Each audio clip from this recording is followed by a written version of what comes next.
My daughter slid me a note under the breakfast table while my wife's office phone was ringing, and for 1 6 second I thought the danger was outside the house. Then I opened the note. It said in block letters torn from our grocery pad, "Dad, don't answer Mom's office phone." The phone kept ringing, and my daughter would not look at me. By 6:30 every morning, my house usually gave me back the old lie that order could still pass for peace. I woke early most days before daylight, sometimes because I had slept enough. More often because men my age learn that sleep leaves in polite little installments long before pride is willing to admit it. I would lie there and listen. The furnace breathing on, pipes settling in the walls, maple branches brushing the side window over the sink when the wind came in from the west. In winter, the house sounded tight. In spring, looser somehow, as if the wood itself remembered older weather. That morning it sounded like itself. I went downstairs in my robe and undershirt, switched on the small lamp over the stove instead of the ceiling light, and stood in the half-dark while the coffee maker sputtered itself awake. We had lived in that house 21 years. I knew which cabinet door needed a second push, which burner ran a little hot, which stretch of hallway stayed cool even after the heat kicked on. In the dark, I could have found the sugar by touch. I still set breakfast as if the room deserved it. Plates first, mugs next, napkins folded square. Not because napkins mattered, but because I had once loved a woman who believed a table could steady the people sitting at it if you respected it enough. That woman had been Laura. My first wife dead more than 20 years now, and still able on certain mornings to stop my hand at a drawer handle. Evelyn had never cared how napkins were folded. She cared whether the dry cleaning got picked up before the shop closed, whether bills were paid before penalties started, whether signatures landed where they were supposed to before the end of a workday. She was not careless, quite the opposite. She had been competent so long that competence had become one of the house's climates. You adjusted to it the way you adjusted to winter. After enough years, you forgot there had ever been another season.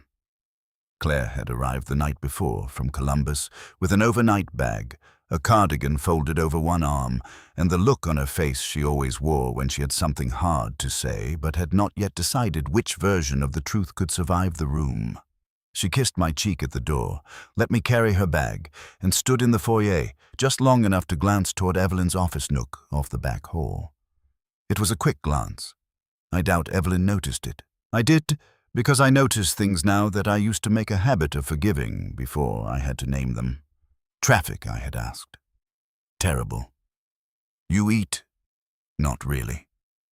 So I reheated soup, cut bread, and let her visit pass for what it claimed to be a grown daughter wanting one ordinary night in her parents' house. She sat at the counter while I warmed the soup and asked after the neighbor's knee replacement, the church roof fund, Daniel's boys, the old maple out front that needed trimming. Evelyn came in from her office a little after 9 with her planner under one arm and her glasses low on her nose, kissed Claire's forehead, touched my shoulder in passing, and asked, "You staying through lunch tomorrow or heading back early?" Claire had said she had not decided yet. That answer stayed with me longer than it should have. A woman of 35 does not usually drive 2 hours on a Tuesday, arrive after dark, and still not know by bedtime whether she plans to stay through lunch. Still, families learn to look through layers. You see the surface first. You register the strain under it. And if you have any sense at all and any love left, you choose carefully how deep to go on a given night. So, I chose not to go deep. That had become my talent over the years. Or my weakness. At my age, those two things wear each other's coats often enough that a man can mistake one for the other and call it wisdom. By 7:15, the kitchen had brightened into one of those pale Midwestern mornings that make every clean surface look honest. The breakfast room opened off the kitchen with 3 windows facing the side yard and one looking toward the back fence.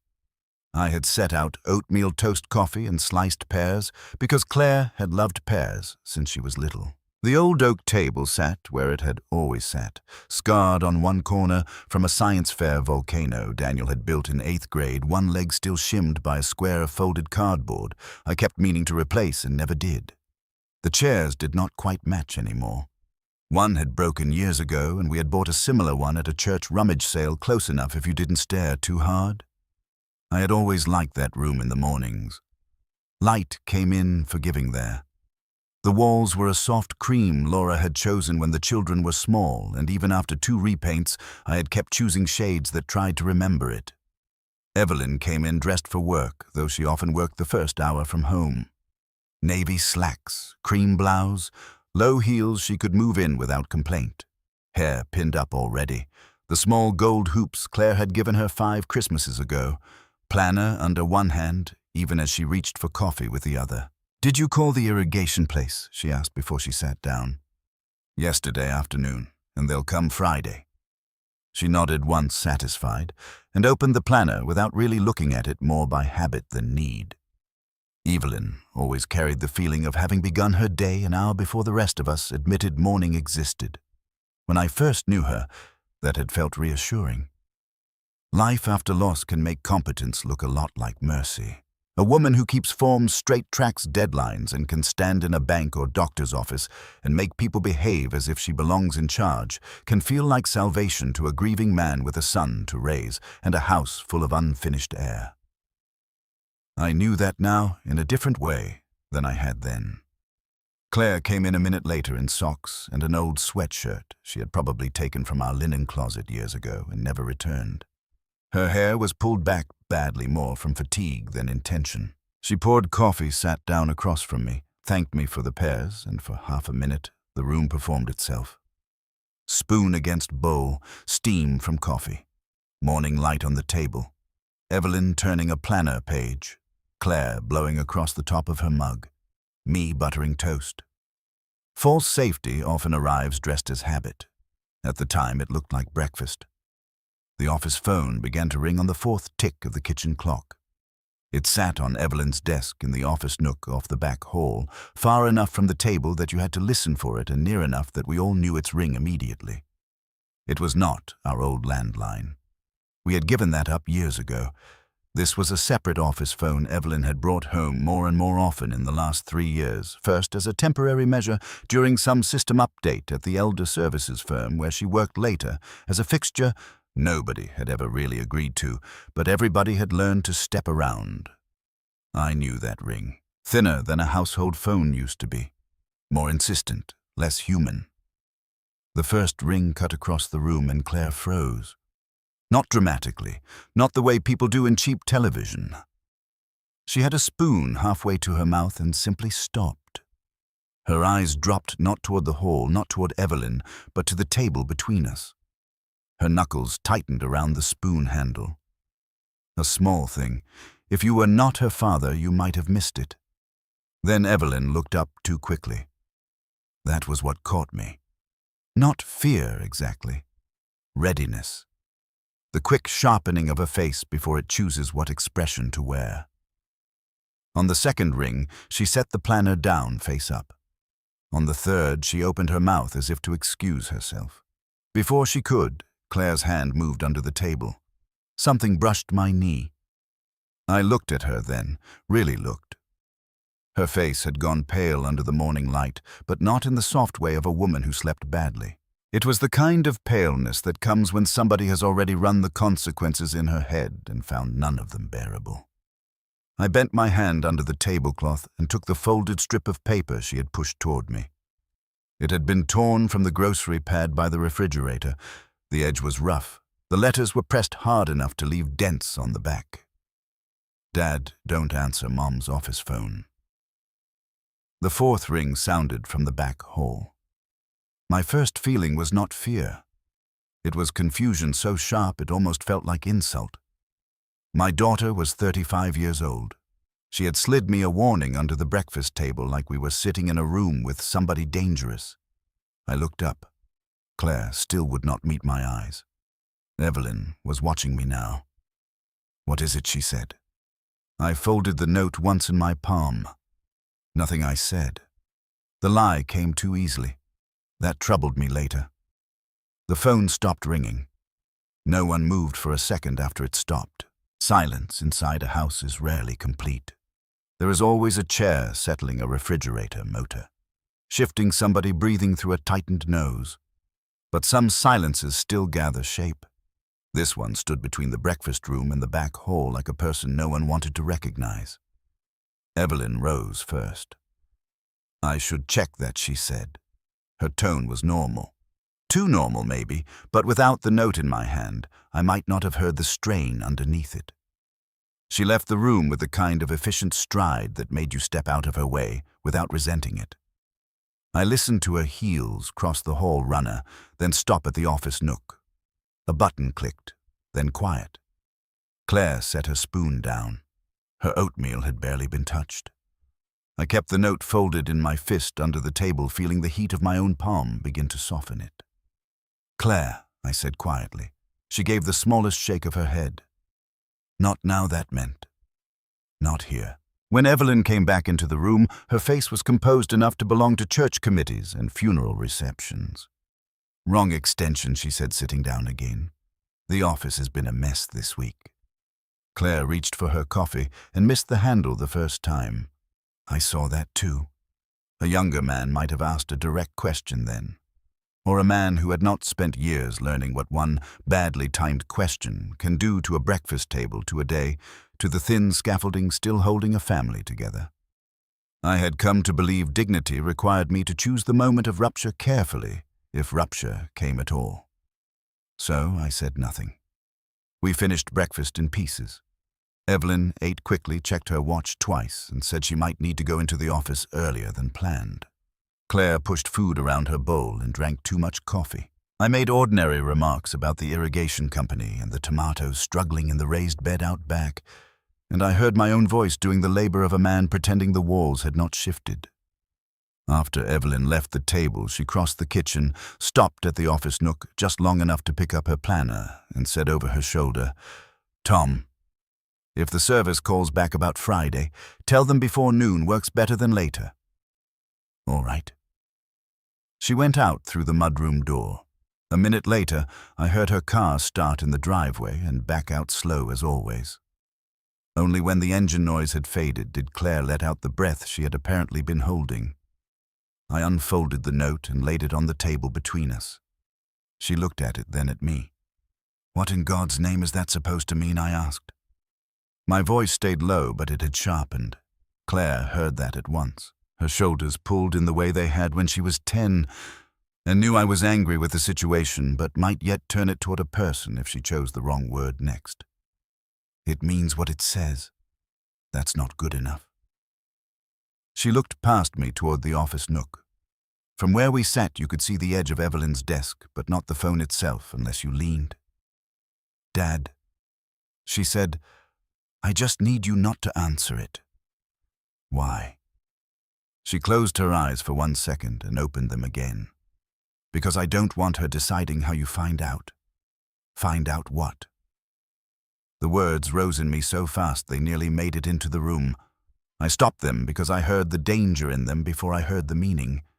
A man can ask the wrong question too early and spend the next 3 days trapped inside the answer before he has any footing for it. Claire.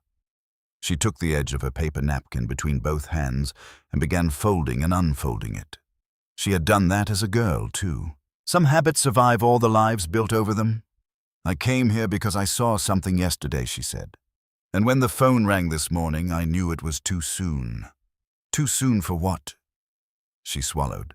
"For you to hear it from her side first." I stared at her. "Claire, you are not making sense." "I know. No, you don't. Because if you did, you'd stop talking in pieces and tell me what the hell is going on." Her eyes filled, but she did not cry. That was Claire. Even as a child, she had never cried for display. When tears came, they embarrassed her. "I'm trying," she said. "I just need you to trust me for maybe 1 more hour." That sentence hurt more than it should have. Maybe because of the word in the middle. Trust. It sat there between us with too many possible directions. I leaned back and rubbed my thumb over my folded glasses. "You think your mother is hiding something?" Claire dropped her eyes. "Claire?" She didn't answer. "Is this about money?" No. The speed of that answer did not comfort me. "Is somebody in trouble?" Yes. The room changed then, not in appearance, but in the way I occupied it. I became aware of my body in the chair, the edge of the table against my forearms, my heartbeat in my neck, like a man who has been walking over a ground that looked solid and has just heard water under it. Who, I asked. She looked at me then, finally. There was fear in her face, but there was something worse too. Pity. That's what I'm trying not to do to you all at once, she said. I stood so quickly the chair legs scraped hard against the floor. I am not made of glass, I know that. Then stop treating me like I am. Her mouth tightened. I'm not. I'm trying to keep you from walking into something. I took 2 steps toward the back hall before I fully knew I meant to. Claire rose at once. Dad. I stopped. The office nook sat in view from where I stood, tucked into a shallow alcove between the back hall and the den. It was not a room with a door, just a practical pocket in the house that had once held a writing desk and before that a reading chair. Evelyn had turned it over the years into a workstation with a narrow desk, a brass lamp, a 2-drawer filing cabinet, a charging dock, trays for paper, her planner, and the office phone in its cradle on the far side. I had never objected to it. That embarrassed me suddenly. Not because a woman needed permission to work from home. That would have been nonsense. But because I saw all at once how thoroughly I had trained myself not to examine any part of the house that had begun to feel like hers instead of ours. Politeness can rot into surrender if you leave it alone too long. The voicemail light on the office phone was blinking. I don't know why that unsettled me as much as it did. Maybe because the blinking was so small and orderly. A tiny red pulse in a familiar house. Not dramatic, not loud. Just persistent. Claire had moved closer without my noticing. Don't, she said. I'm looking at a phone. No. You're looking at the reason I drove here. I turned to her. You saw a voicemail. I saw enough. Enough of what? She shook her head. Please. There is a tone a grown child can use with you that can do what no argument from them at 16 ever could. It is the sound of them stepping, however briefly, into the place you once occupied. Protecting, bracing, hoping you will listen before pride makes fools of both of you. I hated that tone in that moment because I recognized it. I also obeyed it. I stepped away from the office nook. Claire sat back down first. I remained standing until I realized that looming over my own daughter in my own breakfast room, while she begged me not to answer my wife's office phone, was not restoring any dignity to the morning. Then I sat too. Start at the beginning, I said. She rubbed the napkin flat again. Yesterday I came by earlier than I told you I would. All right? I stopped at the pharmacy first. Then I came here because I left my charger in the guest room last month. She glanced toward the hall. Mom's car was here, but I didn't hear anyone, so I let myself in. That was ordinary. Claire had a key. I went upstairs first, she said. Then I came back down because I heard the office phone ringing. A small pause. It rang a few times, then stopped. Then a minute later, it rang again. She looked at my face carefully, measuring. And I saw the voicemail light blinking. I know that sounds stupid, but it bothered me because Mom told me last week she wasn't bringing that phone home anymore. Maybe she changed her mind. Maybe. I heard the word the way she meant it. There was a grocery list on the counter, Claire said. I picked it up because I thought it was yours at first. There was a time written on it, the grocery pad. Same torn paper now in my hand. What time, she told me. It was not a household time, not milk, not dry cleaning, not call the irrigation company. It was written like a notation, hours and minutes followed by 2 initials I did not recognize. That could mean anything I said. Yes, but you thought it didn't. She looked tired all at once. I thought it matched something I'd seen before. That got my attention in a different way. What have you seen before, Claire? She pressed her lips together, and for the first time I saw not just fear in her, but calculation, not deceit. Calculation, a person trying to decide how much truth can enter a room without breaking the wrong thing first. Just call times, she said. Mom's phone on the counter when I was here. A number written down, the same kind of notation. Why would that matter? Because when I asked who kept calling so early, she said it was office overflow. But she said it like she had decided that answer before I asked. That is thin. I know. Then why this? I touched the note. Why make it sound like danger? She looked at me with a grief older than the morning. Because when the phone rang today, she looked at you first. I said nothing. Claire went on more quietly. Not at the phone. Not at me. At you. That landed. I replayed the moment. The ring. Claire freezing, Evelyn's head lifting. The look. It is possible to live with another person a long time and still be startled by how accurately your body records something your mind has not yet agreed to interpret. Some part of me had marked that glance before Claire gave it language. She looked at you, Claire said again, like she needed to know whether you were going to answer. The breakfast room lost whatever warmth it still had. The sunlight was still coming in, but it no longer felt like shelter. It felt like exposure. I stood and went to the sink under the excuse of rinsing my coffee cup. I needed the distance of 6 steps. I ran water I didn't need. The window over the sink looked out to the side yard, where the grass needed cutting and the hose lay coiled against the brick wall. The world outside remained insultingly ordinary. When I turned back, Claire was watching me with the expression children wear when they are trying to judge whether a parent has crossed from confusion into anger. I'm not angry with you, I said. She nodded once. I know. That nearly undid me. Not because she believed it, but because she had expected she might need to hear it. I dried the cup and set it in the rack.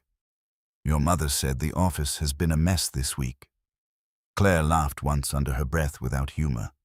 The office has been a mess for 3 years, according to her. She works hard. I didn't say she didn't. The reply was fast enough to sting. I took off my glasses and polished a lens already clean. You think I'm a fool? No. Claire. She stood then, and for a moment I saw the little girl, still inside the woman she had become. The same chin when she was holding herself steady. The same refusal to let tears do her thinking for her. I think you are kind, she said, and I think you have spent a long time trying not to make this house uglier than it already felt. That was close enough to truth that I had to look away. There are sentences your own child can say to you that do not sound dramatic at all and still split something inside your chest with surgical precision. That was one. I thought absurdly of Laura then. Not of the hospital room, not of the illness, something smaller. One September morning, years before she died when the children were still young, and I had come into the kitchen to find her in an old blue robe at the counter, writing on recipe cards while the radio played softly by the sink. Daniel was in the yard pretending a stick was a sword. Claire, still little enough to be carried down half asleep, sat on a stool with her face pressed into Laura's hip. The room smelled like cinnamon toast and coffee. Laura had looked up at me and said, smiling without turning from the counter, Tom, if something feels wrong, don't decorate around it. At the time, she had been talking about a crack in the plaster near the dining room arch. It should have remained an ordinary memory. Instead, it struck me then as if some older, kinder version of my life had leaned through time just long enough to tell me I had misunderstood her the first time. I sat back down because I did not trust my knees to stay neutral. Claire took a breath. I need you to do one thing for me. What? Don't answer that phone today. No matter what. Not if Mom asks. Not if it rings vain times. Not if she says it's important. I stared at her. She held my gaze now. Claire. I said slowly. What happens if I do? Her throat moved. Then she said the sentence that changed the entire shape of my house. It's not just a phone, Dad. If you answer it, she gets to decide what happens first. It's not just a phone, Dad. If you answer it, she gets to decide what happens first. Claire said it quietly, but there was nothing weak in it. The sentence did not sound panicked. It sounded practiced against panic, and that was worse. For a few seconds, I could not think past the shape of the words. I sat there with both hands flat on the breakfast table and felt the room I had spent years maintaining begin to separate into objects and questions. The pear slices on Claire's plate had browned at the edges. My coffee had gone cold. In the back hall, the office nook stood in partial view, tidy and ordinary, and no longer belonging to the category of things I could pass without feeling watched by them. "Decide what happens first," I repeated. Claire nodded once. "What does that mean?" "It means I need you to wait." "That is not an answer. It's the only one I can give you right now." I looked at her long enough that her eyes dropped again. I hated that. Claire had spent too much of her life learning when not to meet somebody's gaze if she thought the truth might make the room worse. "When did you start being afraid of your mother?" I asked. That landed harder than I intended. Her face changed. Not with outrage, with hurt. "I'm not afraid of her the way you mean," she said. "I'm afraid of what she's doing." The word doing stayed with me. Not feeling, not hiding, not coping. Doing. I took the note off the table and folded it smaller until it became a hard little square under my thumb. "You drove here because of a phone and a time written on a grocery pad." "No." "Then because of what?" Claire hesitated. "Because of a pattern." I almost laughed, not because it was funny, but because it sounded like the sort of answer people give when they want to sound reasonable while standing too close to something they know will sound unreasonable if they say it plain. Then I looked at her again and saw how tired she really was. The shadows under her eyes, the tension around her mouth, the way her shoulders had stayed slightly lifted since breakfast started as if she had not fully set her body down since she walked in the door the night before. "What pattern?" I asked. She opened her mouth, then stopped and turned her head toward the mudroom as if she had heard something outside. It was only the ice maker dropping cubes in the freezer.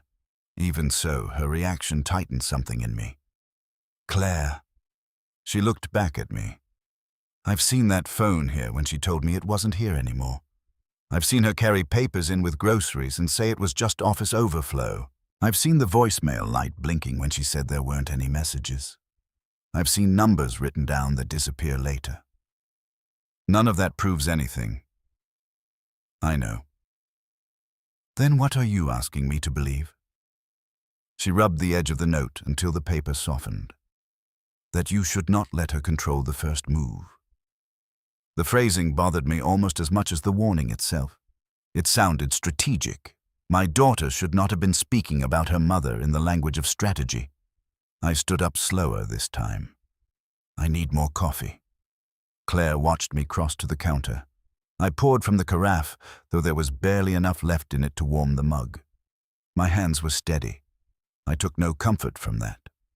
Men like me can pour coffee in the middle of grief, fear, and humiliation without spilling a drop. It does not mean we are calm. It means we have practiced being useful while the floor moves. From where I stood, I could see into the office nook. The desk was narrow and practical. Evelyn had bought it from a used office furniture place 6 years earlier, saying it would do until the company finished their system update and she no longer had to work from home so much. The system update had apparently become a way of life. A brass-necked lamp, a ceramic tray with pens aligned too neatly to be accidental. Her planner left where she had set it down, the office phone in its cradle. The red voicemail light still blinking. That little light had begun to feel less like a notification than a pulse. "I'm going to look at it," I said. Claire rose so fast her chair scraped. "Dad," I said, "look, that's how it starts." That stopped me. I turned. "What does that mean exactly?" She lowered her voice at once, though no one else was in the house. "I mean the second you touch something in there and she knows it. She starts explaining before we even know what we're looking at." "We." The word had its own weight now. I looked toward the back hall, then back at my daughter. "You keep saying we, as if there's more of this than you're telling me." "There is." "Then tell me." "I will." Her voice thinned on the last word. I just need you to do this in the right order. I had not been spoken to like that in my own home by one of my children in years. Not because they were disrespectful. Quite the opposite. Claire and Daniel had grown into careful adults. That was why hearing this calm urgency from her unsettled me so badly. It meant she had already crossed some internal line before she ever drove up my driveway. I set the coffee down untouched. Fine. Right order. What is the right order? Claire took a breath. Start with the places that look harmless. I stared at her. The sideboard, she said. The junk drawer. Places where papers shouldn't be, but where she can say they landed by accident. There was something in the way she said it that made my next question come out much quieter than I expected. How long have you been thinking like this? Her eyes flicked toward the table. Longer than I wanted to. The breakfast room had become unbearable. The plates were still there, the oatmeal setting into paste, Evelyn's mug with the faint lipstick crescent still on the rim. Domestic life leaves behind ordinary evidence that usually comforts you. That morning it began to feel like staging. I carried my cup to the sink and left the rest where they were. Some part of me wanted the room frozen exactly as it was until I understood what had happened in it. Another part did not want to disturb the last moment in which breakfast had still belonged to the category of breakfast. We began with the dining room sideboard. The sideboard was an old cherry piece Laura had bought at an estate sale the year before Daniel started kindergarten. I remembered the drive out to a farmhouse south of town. Remembered her talking the seller down $20 because one drawer stuck in damp weather. Remembered how proud she was when we got it home and polished the top until it glowed. After Laura died, I kept the sideboard because getting rid of it would have felt like telling the house to forget her hands. Evelyn had never objected to it. She had simply used it the way practical women use any flat-surfaced storage piece in a functioning home. Greeting cards in one drawer, utility envelopes in another. Insurance papers, church donation receipts, stamps, spare checks. Whatever needed an address and a temporary resting place. The morning light in the dining room was cooler than the breakfast room light. Dust moved through it above the sideboard in slow, indifferent bands. Claire stood near the doorway, arms folded, while I opened the top drawer. Pens, tape. 2 birthday cards we had meant to mail to Daniel's boys the week before. A rubber-banded packet of pharmacy photos. Nothing troubling. The second drawer held utility bills, takeout menus, a flyer from the Historical Society coupons for a hardware store I never used because I liked the one out by the interstate. The third drawer was deeper. Household paperwork mostly. A manila envelope marked taxes, another marked warranty booklets. Church bulletins under a file for the furnace installation. Halfway through, I found a neat packet clipped together with a small black binder clip. I knew from the weight of it in my hand that it was not ordinary clutter. Claire didn't move. What is it? I set it on the dining table and removed the clip. The first page carried letterhead from a trust administration office I vaguely recognized, not because I dealt with them often, but because Evelyn's firm handled estate planning and elder financial matters for several partner offices, and she had mentioned the name once or twice over the years. The pages under it were copies, not originals. I could tell by the flatness of the print and the way the signatures sat on the page without the pressure marks a pen leaves behind. My initials appeared on page 3. For a moment, I simply looked at them. T.W. The way I had always written them on forms that needed initials instead of the full burden of my name. They were recognizably mine and still wrong in the way a familiar face can look wrong in bad light. Too clean. Too even. What is that? Claire asked again, closer now. I turned the page. The document referenced an amendment. It referenced a schedule attached below. It referenced a notarization.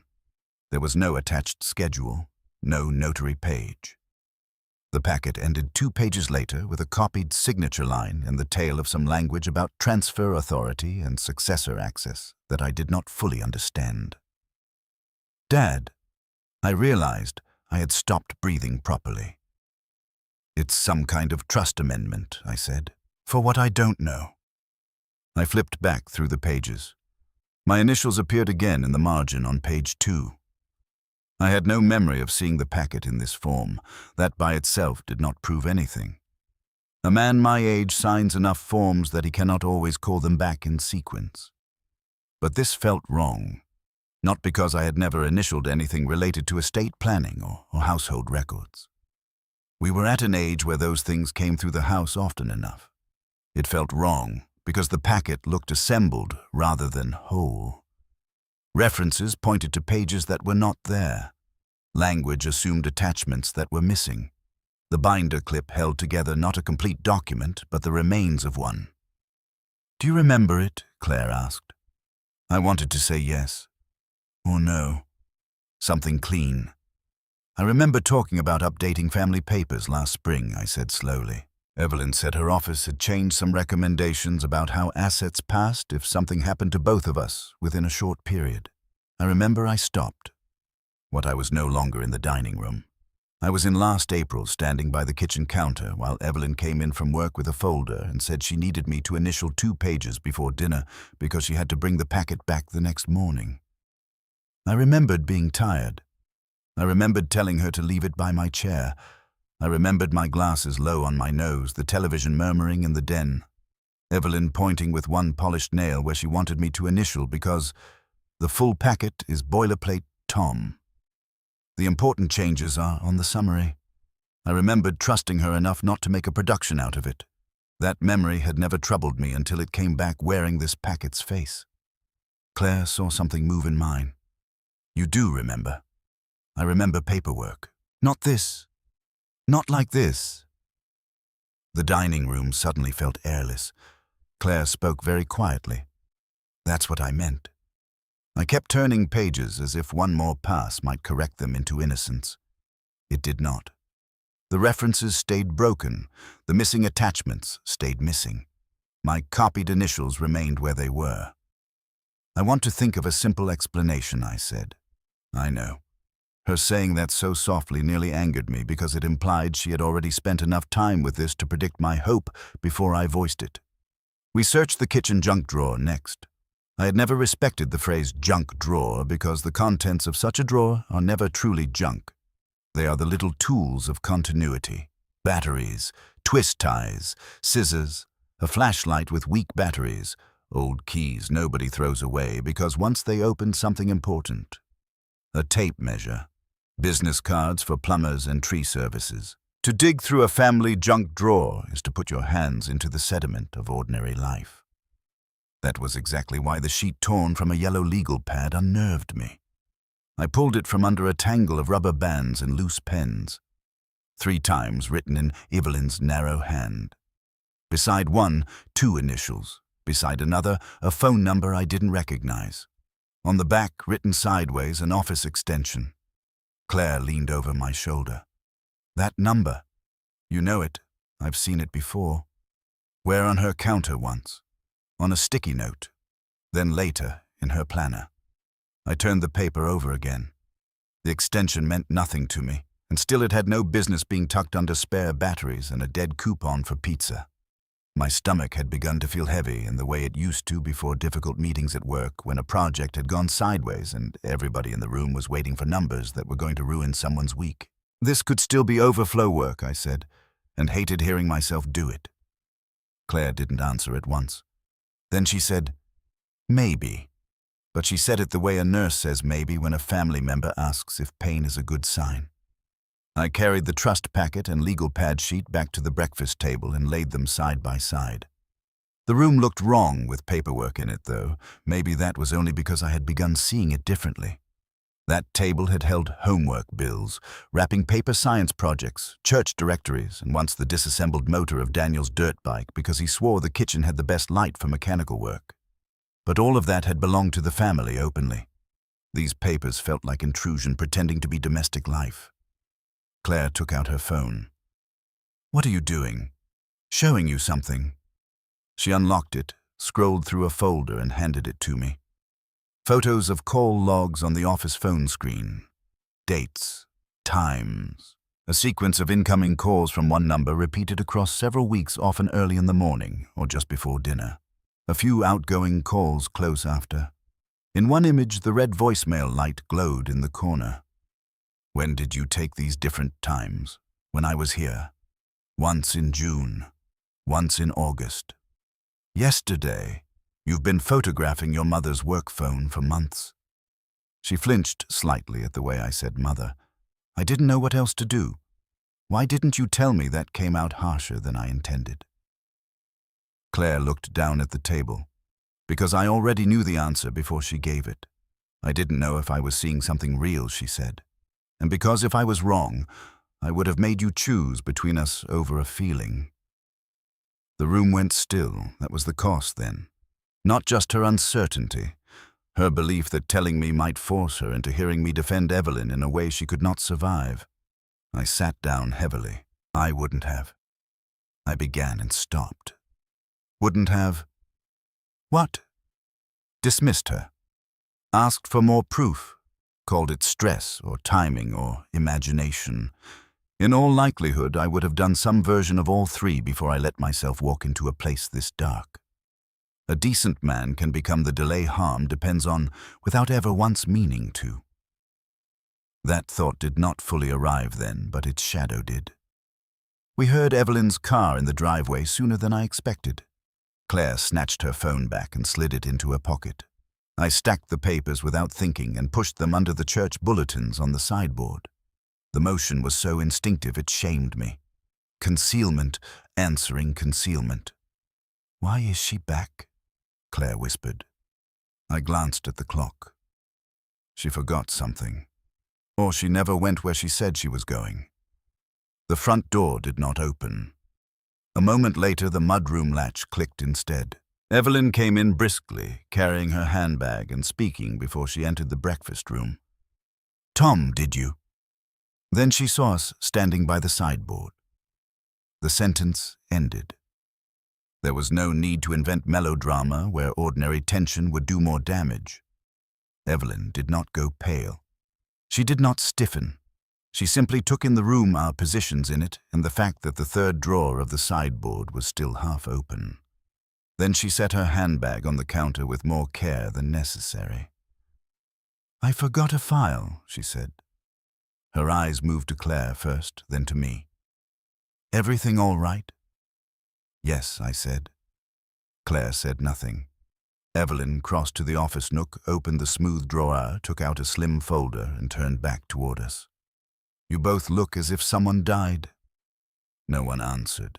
If she felt the shape of the silence, she hid it well. Tom. I looked at her. We found some paperwork in the sideboard, I said. Her face altered only a degree. What kind of paperwork? I reached past the bulletins and handed her the packet. She glanced down. Oh, that. I have never trusted the phrase, oh, that, when spoken inside a marriage. What is it? I asked. A partial copy from a client revision packet. I must have brought it home by mistake. Why are my initials on it? She looked again as if only now seeing the page clearly. Because I used one of our old draft templates when I was cross-checking formatting. It doesn't mean anything. I should have shredded it. Claire made a tiny sound beside me. Not quite a word. Barely breath, but Evelyn heard it, what she said. Claire straightened. Nothing. Evelyn folded the packet once and held it loosely. The office has been a mess this week, she said to me, her tone shifting into the patient register she used with flustered clients and occasionally with me. 2 staff people are out. We've had system issues. I've been bringing things home that should have stayed there. It's messy, not sinister. I said nothing. Her gaze sharpened. Tom. The packet references attachments that aren't there. Because it's incomplete. It references a notarization page. Yes, because it's incomplete. My initials are on it. They're on a copied sample page. I told you I used an old draft set. She spoke smoothly. Not defensive, not angry. That bothered me more than anger would have. She had an explanation ready at exactly the height of the problem. It fit just well enough to make challenge feel embarrassing. Claire said, Then, why keep it? Evelyn turned to her. Because when a person is working 12-hour days, Claire, a stack of papers can land in the wrong place without turning into a conspiracy. I stepped in before Claire could answer. There was also a legal pad sheet in the junk drawer. A junk drawer, Evelyn repeated with just enough disbelief to make the phrase itself sound childish. You are both standing in my kitchen acting as if ordinary household clutter has become evidence. The sentence did something unpleasant in me, because evidence was exactly the word my mind had been resisting. You said you weren't bringing the office phone home anymore, Claire said. Evelyn's eyes moved to her again. Some days I don't. The voicemail light was blinking this morning. I have messages. The ring volume was turned down. Evelyn smiled, then not kindly. You're accusing me over volume settings. It was too deft, too dismissive without ever raising her voice. I heard my own reply before I planned it. An extension number from the office was in the junk drawer. That made her pause. Only for half a beat, but long enough. Then she exhaled and shook her head. I wrote it down while I was unloading groceries and stuck the paper there. Is this truly where we are? There is a specific humiliation in being made to feel dramatic while holding what you cannot yet prove is real. I felt it then. Worse, because some part of me wanted very badly to retreat from it, to apologize for tone, to decide this was all exhaustion misplacement, my daughter over-reading patterns my own age making me slower to tolerate chaos. That retreat would have been a relief. It would also have been a lie I told myself with my eyes open. Evelyn picked up her handbag. I need to go. Please put whatever office scraps you find on my desk instead of turning breakfast into an inquest. She walked to the mudroom, then stopped and looked back at me. And if the office phone rings, answer it. I'm waiting on a call. Claire made that sound again. Evelyn's gaze settled on her with something colder now. Is there a problem between us I should know about? No, Claire said. Good. Evelyn opened the door. Then let's all stop behaving like children. The door shut behind her. Her car started again. The quiet she left was worse than before.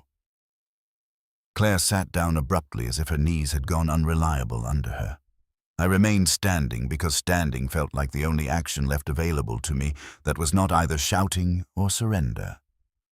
She lied, Claire said. I didn't answer. She lied about the volume. She lied about saying she wasn't bringing the phone home. She lied just now about the office scraps. I know what she said. Claire looked up at me suddenly furious, not with her mother, but with my caution. Then say it. I turned away from her and went to the office nook. The phone sat in its cradle. The red voicemail light still blinked. Beside it was the narrow dock for her cell phone and work tablet. I opened the smooth drawer. Paper clips, envelopes, a stapler, sticky notes, 2 charging cords. Nothing startling until I reached behind the desk organizer and found a second charger. Same make and connector as the office phone. Newer than the one in use. Coiled and hidden rather than stored. I held it up. Claire rose. That's the one I saw last month. You're sure? She nodded. I asked her why she had a second one if the office was supposed to be keeping the phone there. She said it belonged to an old handset they'd already replaced. The charger sat in my hand like any other piece of plastic, and still it had the wrongness of an object that had been explained too often. I set it down carefully. Then I saw Evelyn's planner. It lay half open where she had left it that morning. I should not have opened it further. I knew that. But marriage builds odd rules around privacy. We had long since stopped guarding each other from grocery lists, doctor appointments, church meetings, lunch reminders. A planner on a kitchen-adjacent desk was not a diary. It was shared weather. I turned 2 pages. A number was written in the margin beside Thursday's date. 7 digits and an extension. No name. Just the number and 2 block initials that matched the ones on the legal pad sheet. Have you seen that? Claire whispered. I nodded. She came to my side. We stood shoulder to shoulder in the office nook like intruders in our own home. I looked it up once, she whispered. It's not on the public office directory. My skin tightened at the base of my neck. How do you know that I called the main number and asked for the staff list online? It isn't there. The phone rang. We both jumped. It rang from the cradle at my elbow, thin and shrill in the confined space of the nook. Claire grabbed my forearm, hard enough to hurt. "Don't," she whispered. I had not moved, and still the instinct had fired in me. A ringing phone in your own house makes its demand directly on the body. Answer. Restore order. Stop the sound. I let it ring. Claire's nails stayed in my sleeve. On the fourth ring, the answering service clicked on. A recorded female voice from the office system asked the caller to leave a message. There was a pause. Then nothing. The call disconnected without a word. Claire did not let go of my arm for several seconds. When she did, I looked at the indentation her fingers had left in my sleeve. "You're shaking," I said. "So are you." I had not realized it.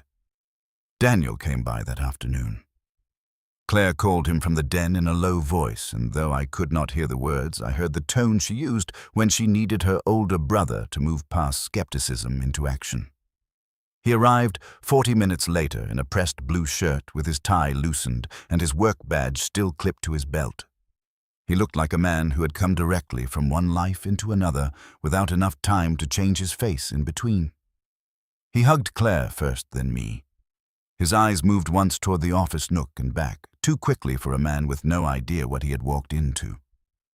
"What's going on?" he asked. No one answered immediately. I led them both into the dining room, slid the pocket door halfway shut. Not enough to feel theatrical enough to hold the room, and laid out the trust packet, the legal pad sheet, and the call log photos Claire had shown me. Daniel did not touch anything at first.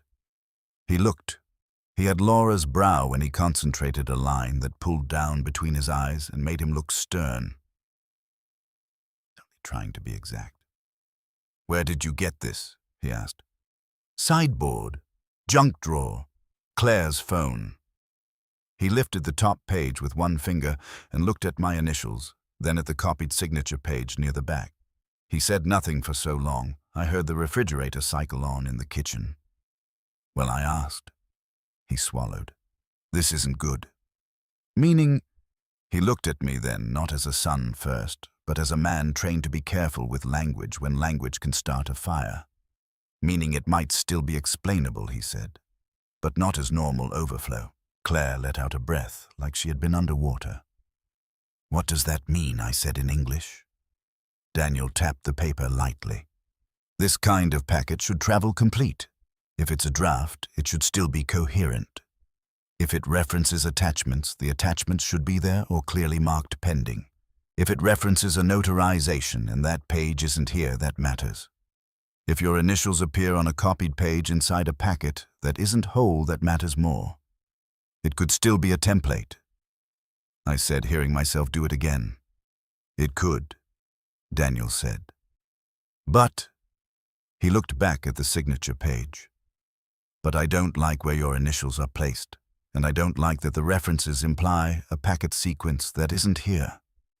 The room narrowed around those words. Claire said quietly, "Tell him the rest." Daniel's jaw tightened. "I'm not going to overstate what I don't know, then state what you do." He kept his eyes on the paper. No legitimate office should be moving this kind of document through a house like it's grocery clutter. That sentence did more damage than Claire's fear had because Daniel was not suspicious by nature. He worked compliance review for a regional bank. He believed in procedure the way some men believe in prayer. If he was alarmed, he had already walked through several gates of reluctance to get there. I sat down. Daniel went on more quietly. "You should show this to someone outside the family." "Who?" "A lawyer, an estate attorney, somebody who sees these packets for a living." I thought at once of Maggie Keene. I had met Maggie on a church finance committee years earlier, when the church had a probate question related to a restricted donation, and nobody else in the room could explain the consequences without sounding either evasive or panicked. She had been calm, exact, and wholly uninterested in making herself the center of anyone's gratitude. She had a way of saying hard things that made them feel survivable without making them small. Claire said, "Can you call her?" I looked at Daniel. Are you telling me this is fraud? No, he said immediately. I'm telling you it has crossed the line where family reassurance is not enough. That was perhaps the most frightening sentence of the day. I called Maggie from the den with the door mostly closed. She answered on the third ring with the same voice I remembered, dry, clear, unhurried. When I told her I had a private document concern and needed 15 minutes if she could spare them, she did not ask for the story over the phone. She simply said, "Can you come now? I could." Claire wanted to ride with me. Daniel said she should stay in case Evelyn came back unexpectedly. In the end, Daniel rode with me because he said another set of eyes would help, and Claire's face had gone too drawn to argue hard. The drive to Maggie's office took 19 minutes. I noticed because I looked at the clock 3 times, and all 3 told me some version of the same thing. A man can still move through ordinary streets while his private life becomes unrecognizable. Maggie's office occupied the second floor of a brick building near the courthouse square. The receptionist knew my name after Maggie took it from the call and brought us back without ceremony. Her office smelled faintly of paper lemon polish and that lawyer's coffee nobody ever seems to finish. Maggie herself had not changed much. Short gray hair, dark jacket, fountain pen laid exactly parallel to the edge of her legal pad. She shook Daniel's hand, nodded to me and said, "Show me what you have." No sympathy first, no theatrical concern. It steadied me at once. I laid out the packet, the copied call log photos from Claire's phone, and the legal pad sheet with the extension. Daniel explained only what was necessary. Household storage, missing pages, initials, planner notation. Phone kept at home. Maggie listened without interrupting. Then she uncapped her fountain pen and went through the pages one by one. Silence in a professional office has a different quality than silence at a breakfast table. It is not emotional weather. It is process. Watching her read, I felt my own thoughts begin to arrange themselves around the possibility that this problem might finally receive language strong enough to hold it. She paused at page 2, looked at my initials, turned to the copied signature page, turned back, then reread the header. "How old are these copies?" she asked. "I don't know. You signed original estate planning updates with your wife within the last 18 months. I signed something last spring. Maybe more than one something, not a full packet in the form I'm seeing here." She nodded once, not because she accepted the answer, but because it fit a category she recognized. "And this was found incomplete in your sideboard." "Yes." She looked at Daniel. "What do you do?" "Compliance review. Banking side." Her eyes moved back to me. "He's right not to overstate it. He's also right that this does not belong in household clutter." My mouth had gone dry. "What am I looking at?" She turned the packet toward herself and tapped 3 places with the capped pen.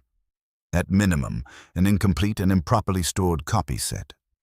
More concerningly, a signature or initials page that appears to have been separated from its original attachments and reused inside a packet structure that no longer matches itself. I stared at her. She kept going precise and mercilessly calm. This reference here points to a schedule that is not attached. This line here assumes a notarial follow page that is not present. And your initials placement does not read to me like a clean draft sample. It reads like a page carried forward from a different assembly sequence. Daniel exhaled through his nose. I could tell he had suspected something close to that and still had not wanted to hear it said aloud. I said, "You mean copied? I mean, Maggie said that I cannot tell from this whether your initials were photocopied from a legitimate original or whether a page you genuinely initialed was later attached to something it did not originally accompany. But either way, the packet in front of me is not intact, not clean, and not safe to dismiss." A pulse began in my left temple. "This could still be sloppiness," I said, "because there is something in men my age that keeps reaching for the less humiliating possibility long after reason has revoked permission." Maggie looked at me for a moment with a kind of professional pity I found harder to bear than alarm. "Sloppiness," she said, "does not usually produce an internally referenced amendment packet whose signature sequence no longer matches its own attachments." No one spoke. She capped the pen carefully. Then she said, "Mr. Whitaker. That signature page should not exist without the missing attachments." Daniel drove me home in silence after Maggie said it. "Mr. Whitaker, that signature page should not exist without the missing attachments." It sat in the truck between us all the way back like a third person neither of us wanted to look at. Late afternoon traffic moved the way it always did through town, slow at the lights, impatient at the merge by the pharmacy. People on their way to dinners and soccer practice and ordinary disappointments. I remember thinking how offensive ordinary life can look when your own has just shifted under you. Daniel kept both hands on the wheel. He was good at looking calm when he had run out of calm an hour earlier. "She was careful," he said finally. "Who?" He kept his eyes on the road. "Mom." I turned my head and looked out the passenger window at a row of half-bare maple trees in front of the middle school. "Yes," I said. She was. That was the first time all day either of us had spoken about Evelyn without trying to soften the sentence around her. When we pulled into my driveway, Claire was already at the front window. She opened the door before I got my key in the lock. One look at my face, and she stepped back without asking anything in the foyer. We went to the dining room because by then the dining room had become the place where truth wanted a table. I laid the trust packet down beside the legal pad sheet and the call log photos Claire had shown me earlier. The room was dimmer than it had been when we left. The west light had gone thin. The lamp on the sideboard threw a yellow pool across the polished cherry and made the paper look too pale. Claire looked from me to Daniel. What did she say I told her? Not every technical word, only the ones that mattered. Missing attachments, reused page, wrong sequence, my initials in the wrong place. Not safe to dismiss. I watched each phrase land in her face and understood too late that none of this was entirely new to her, not Maggie's exact language. But the direction of it, the shape of it, the way a decent explanation keeps shrinking until it cannot shelter the facts anymore. Claire sat down hard in Laura's old chair at the end of the table, the one with the small change in grain along the armrest where Daniel had once gouged it with a pocket knife and cried half the afternoon because he thought his mother would be furious. "She used your name," Claire said. No one answered. Daniel leaned against the sideboard, crossed his arms, uncrossed them again. He had Laura's stillness under pressure and Evelyn's habit of making silence look almost like control. "We need more," he said. Claire turned on him at once. "How much more?" "Enough that this doesn't become her word against ours before we know what the system is. She's already in a system. I know that. Do you—" The word cracked harder than the volume justified.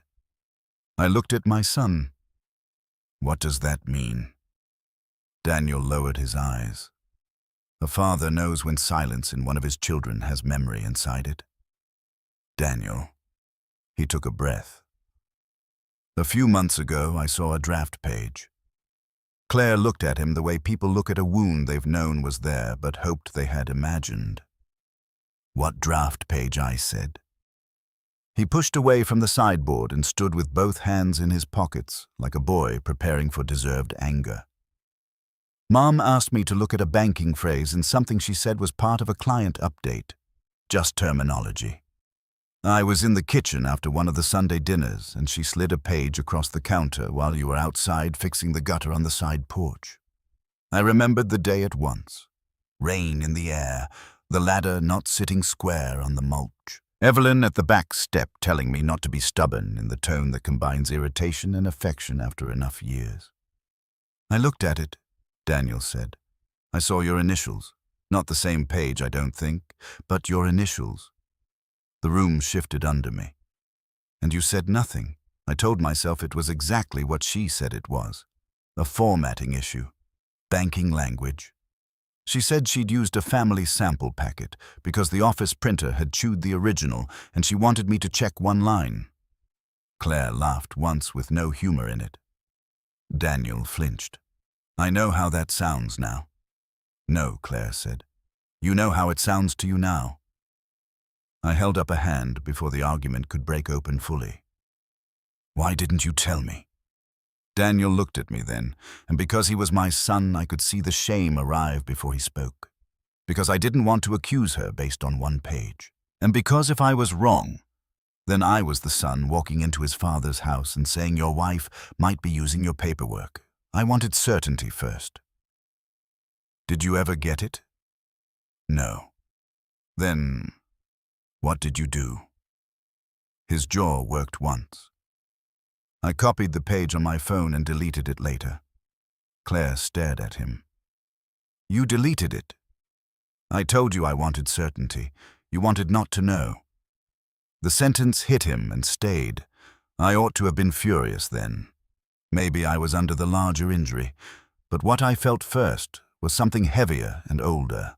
The sick understanding that both my children had learned each in their own way to manage danger without expecting me to carry it properly. Claire by watching and storing. Daniel by verifying and retreating. They had not been protected by the family. They had adapted to it. That was the first betrayal deep enough to split open the years behind us. Not that Evelyn might have manipulated paperwork. Not even that she had used my name as a tool. It was the realization that my children had been living inside a weather system I still called marriage and learning survival habits from it, while I told myself I was keeping the peace. I sat down because standing had begun to feel like pretense. Show me everything, I said. Claire went first. She took out her phone and opened a hidden album, not hidden exactly, but buried under screenshots and grocery lists and ordinary life. Dates. Call log photos. One picture of the office phone taken from the hall, the red voicemail light blinking at 6:12 a.m. Another of a legal pad sheet with times written down, one of which matched the notation from the junk drawer. One blurry image of Evelyn's planner half open on the counter, the same unnamed number in the margin beside a Thursday. How long, I said. Claire looked at the photos. Not me. Since June. Maybe earlier, if I'm being honest and counting the things I explained away. She swiped to another image. A takeout container on the kitchen counter, a set of keys beside it, a folded stack of papers, half under Evelyn's handbag. The photo would have meant nothing to a stranger. To me, after Maggie's office, it looked like evidence of how work had learned to wear domestic clothes. I didn't know what mattered, Claire said. So I took anything that felt wrong. That was an unbearable sentence for a daughter to have to say in her father's dining room. Daniel cleared his throat. My turn. He pulled out his own phone and restored the deleted image from a backup folder. One page, cropped badly, my initials near the margin, a paragraph on authority, a footer with a partial date. I recognized none of it cleanly, but it belonged to the same family of paperwork as the packet on the table. That was in July, he said. You kept this and said nothing. Claire said, I deleted it, but you remembered enough to bring it back. Daniel looked at her with a tired anger of his own.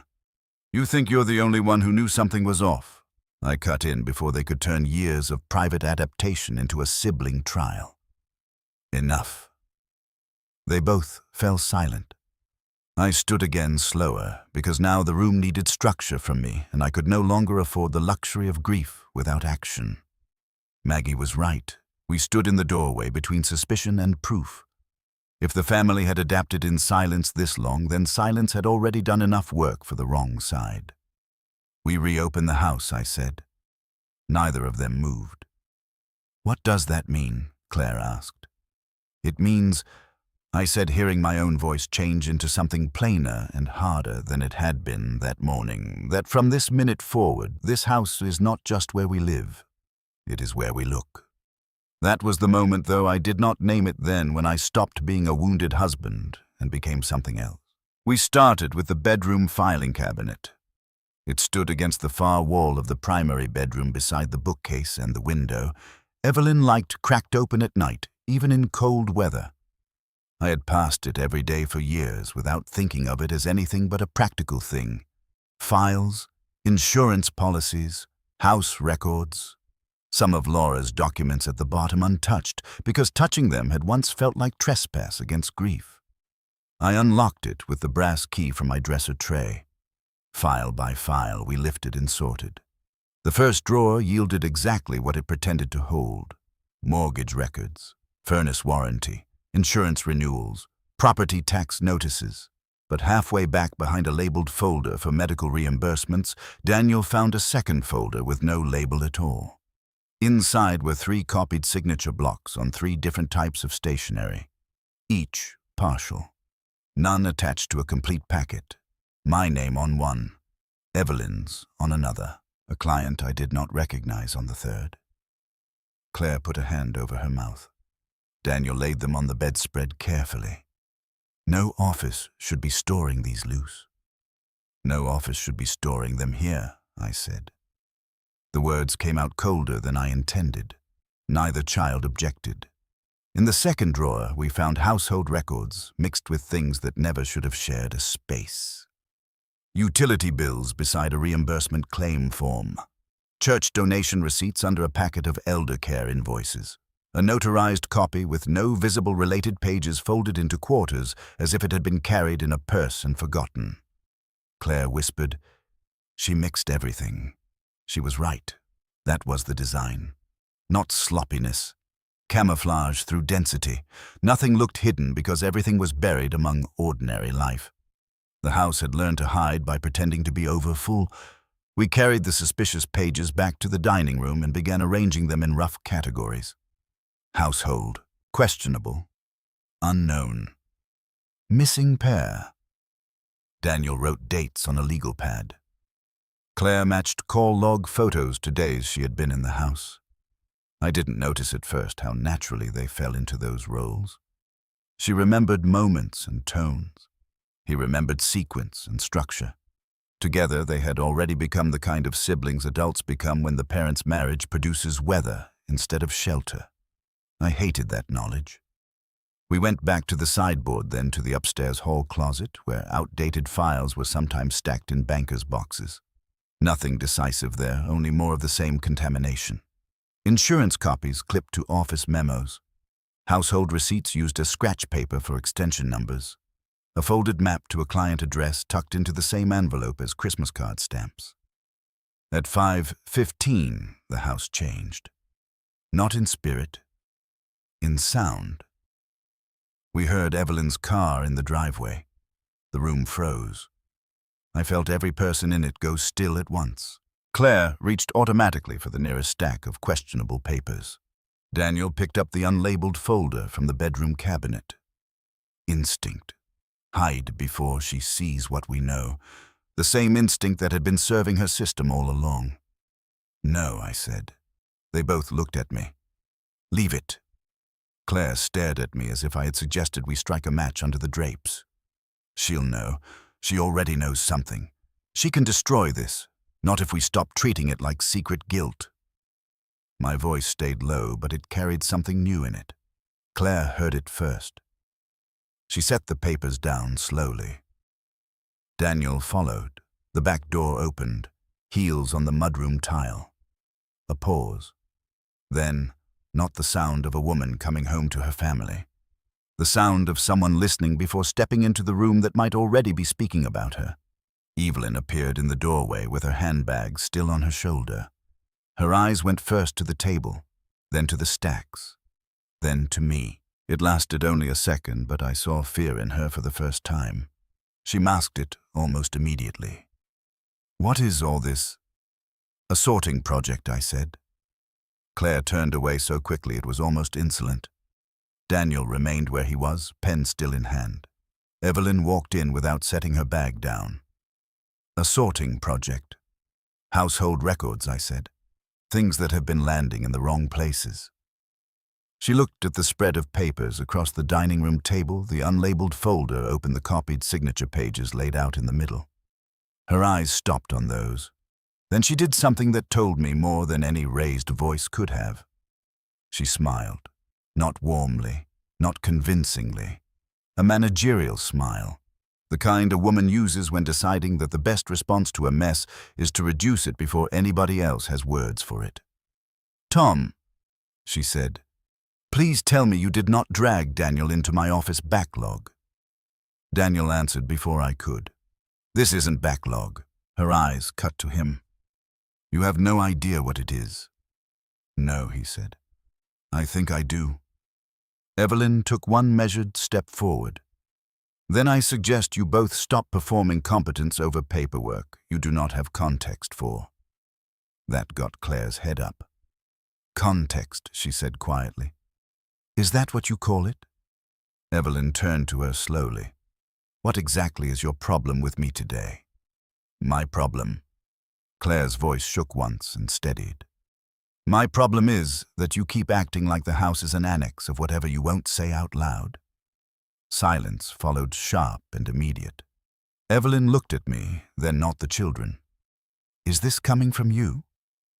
That question told me a great deal. Not because of the words themselves, but because of the assumption under them. That family alignment still depended on my permission. That the children could be contained if I withdrew belief from them. It's coming from the table, I said. She stared at me. I had never spoken to her that way in our marriage. That fact hung between us as clearly as the paperwork. A small pulse moved in her jaw. You are making this bigger than it is. Maybe. The old me might have stopped there, might have accepted the opening she offered toward retreat. But something had altered in Maggie's office and hardened in my dining room when I watched my children reach for concealment because they expected truth to be punished for showing itself. I put my hand over the copied signature pages, then explained this. Evelyn looked at the pages and didn't answer quickly enough. Daniel said, Mom, do not call me that. In this tone she snapped and immediately seemed to regret letting any edge through. The room registered it anyway. She set her handbag down at last and straightened the cuff of one sleeve with the other hand. These are copies, partial office scraps. I've explained this. You have given us explanations, I said. That's not the same thing. The children both looked at me. I heard it too, my own voice. Not louder. Simply done with accommodation as a form of civility. Evelyn's eyes narrowed slightly. Where have you been today? Maggie Keene. That landed. Not dramatically, but her face lost all color for a fraction of a second before control returned. Without speaking to me first, she said, Yes. And what exactly did you show Maggie? The packet from the sideboard. The sideboard. She repeated it as if the word itself proved my amateur foolishness. You took an incomplete copy set from the sideboard to an outside attorney and made what accusation, Tom? I asked what it was. And now I held her gaze. Now I know it should not exist in that form. Her expression went still. Daniel looked from one of us to the other and said nothing. Claire's hands were clenched white at her sides. Then, Evelyn did what she had always done best when moral ground began to shift under her. She reorganized the room through practicality. Fine, she said. You want context? Here it is. The office has been carrying overflow in private client matters for months because staffing has been unstable and some families are already litigious. We've been working across partials copies, draft sets, as follow-up packets. It is messy. It looks worse than it is. I have made the mistake of bringing pieces home because I thought I could control the mess better here. That is on me.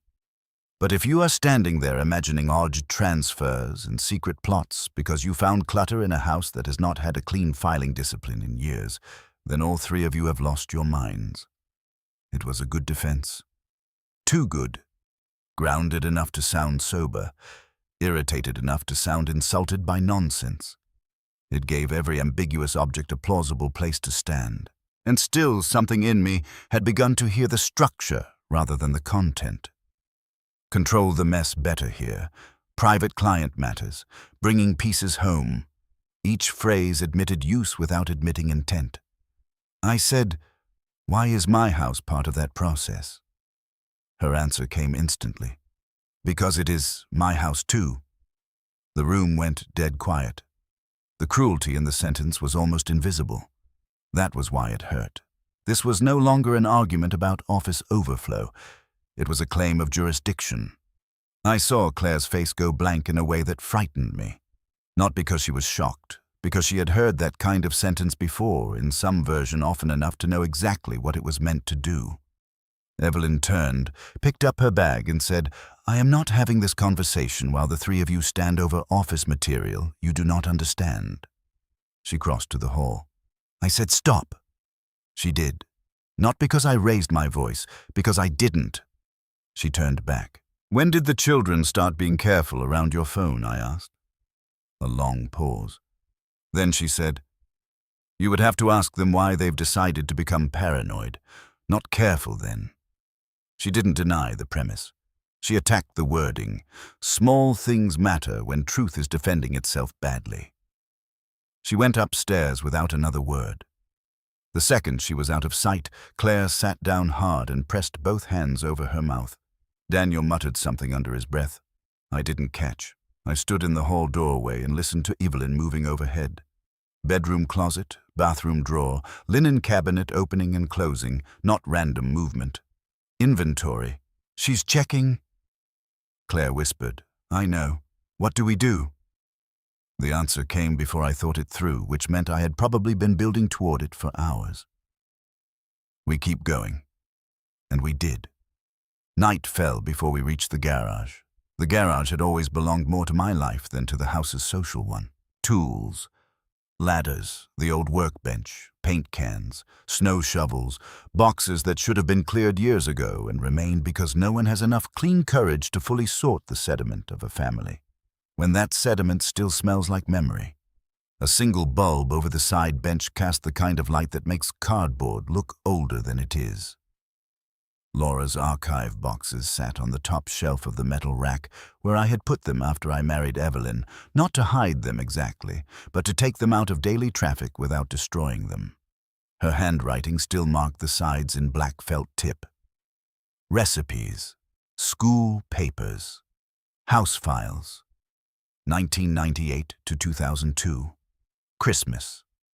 To touch them now felt like asking the dead to testify. Claire stood by the workbench with both arms around herself against the cold. Daniel climbed the little step stool and handed boxes down to me, one at a time.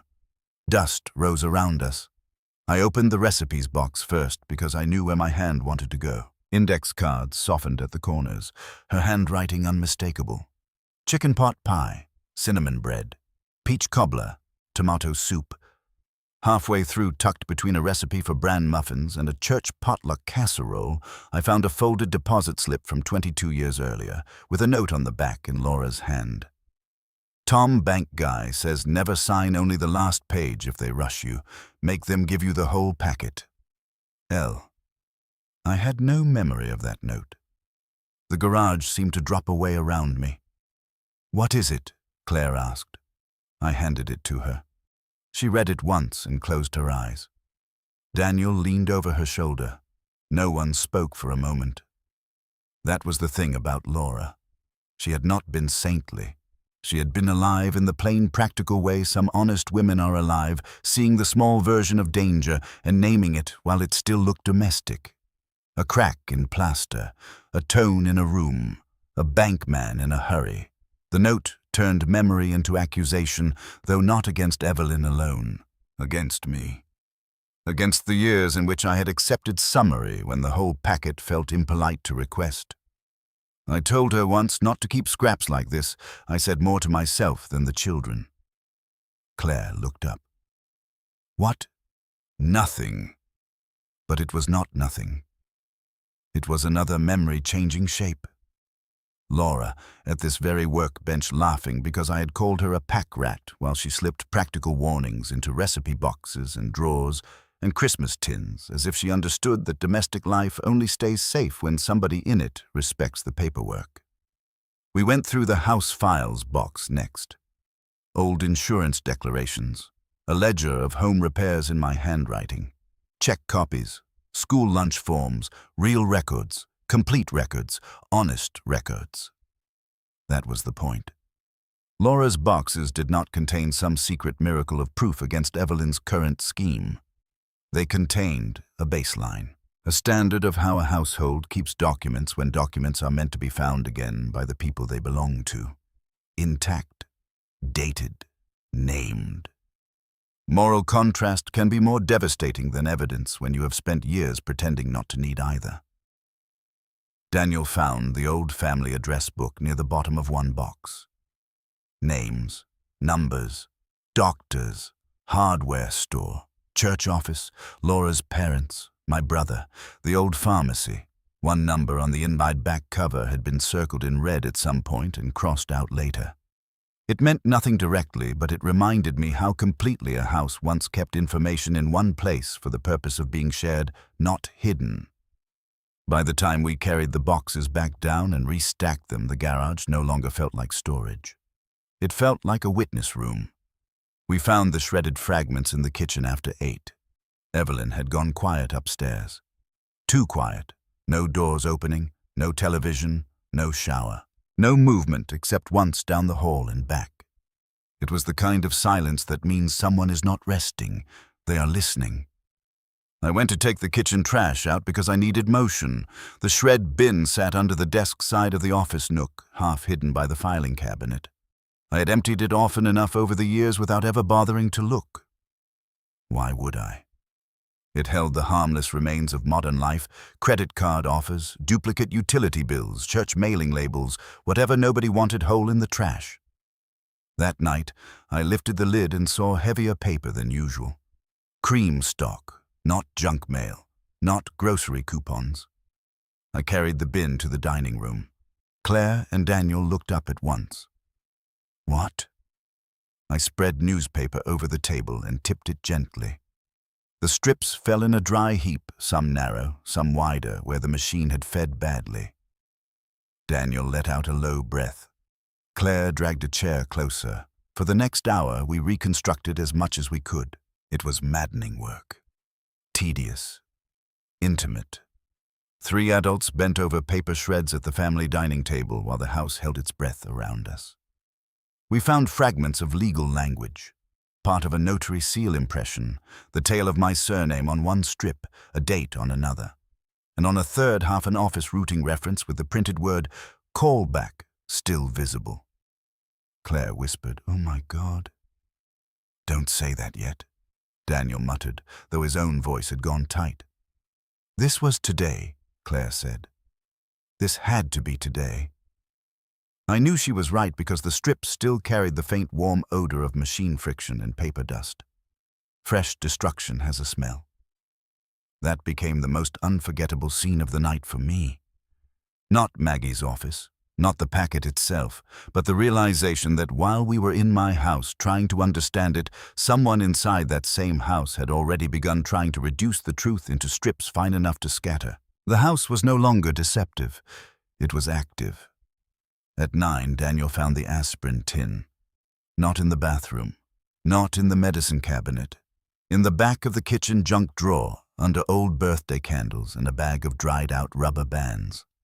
A little travel-size aspirin tin with the label half peeled off. He opened it, expecting spare screws. Inside was a single brass key taped to a piece of cut-down index card. "No," Claire said at once. I took it from him. It was not a house key, too small, filing cabinet or lockbox size. Daniel said, "Where's the office file cabinet key?"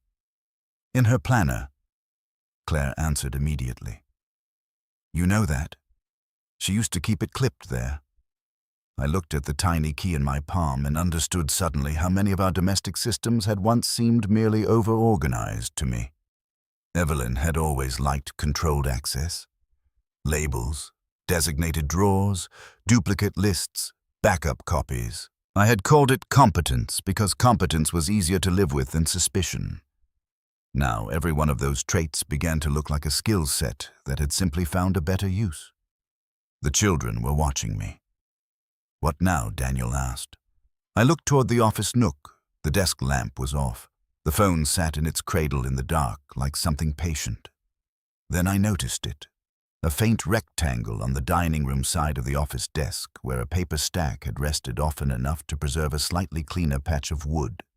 A staging mark.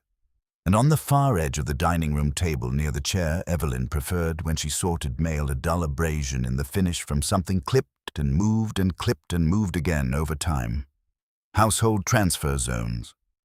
Maggie had not used those words. She did not need to. I could see it. The office nook had not simply held work. The dining room had not merely absorbed clutter.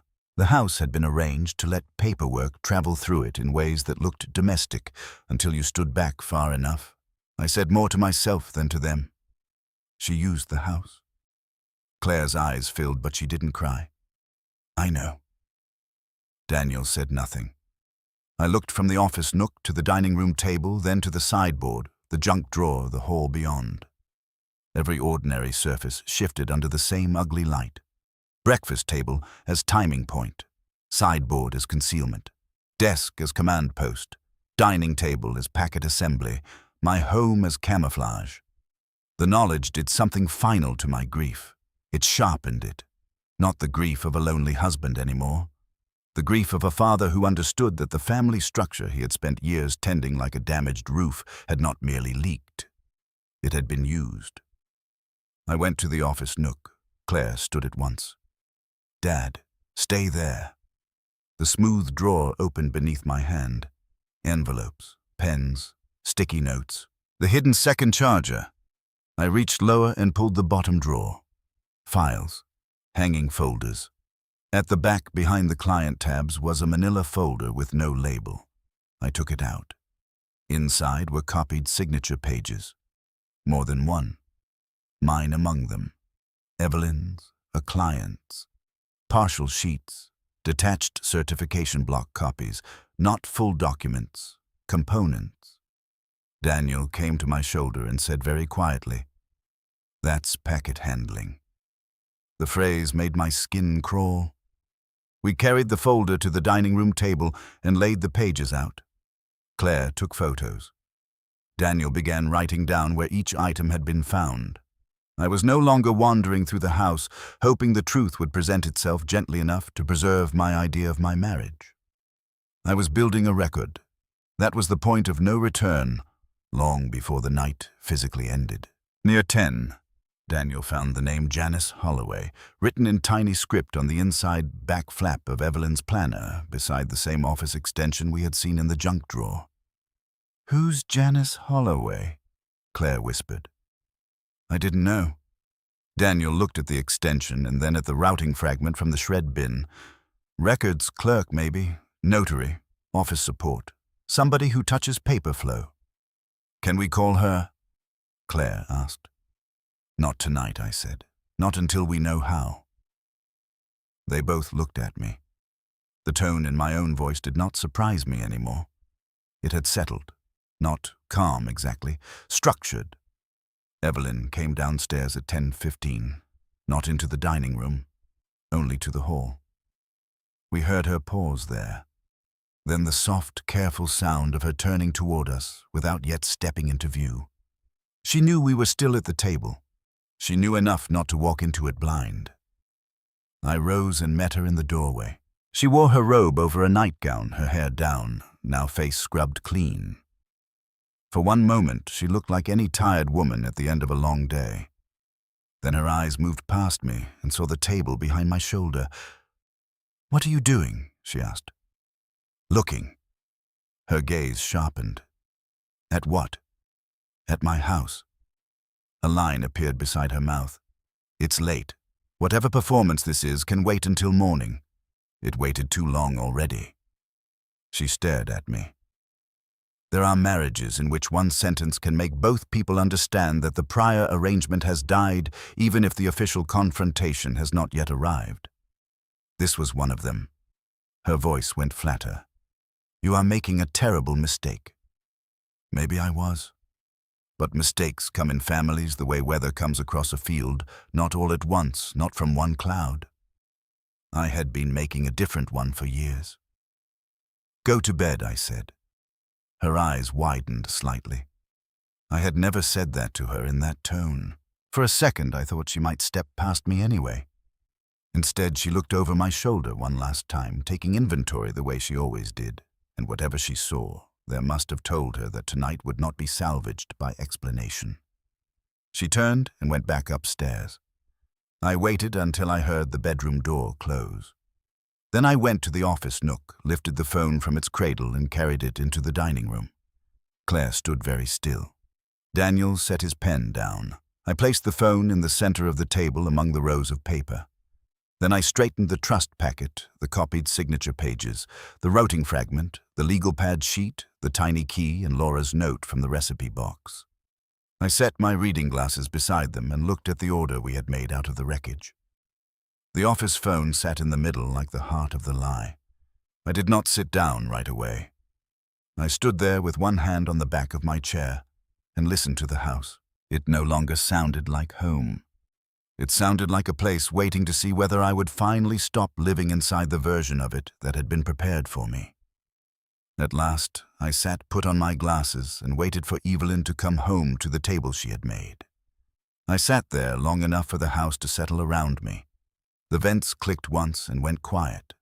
A car passed on the street and washed a brief band of light across the breakfast room wall before darkness took it back.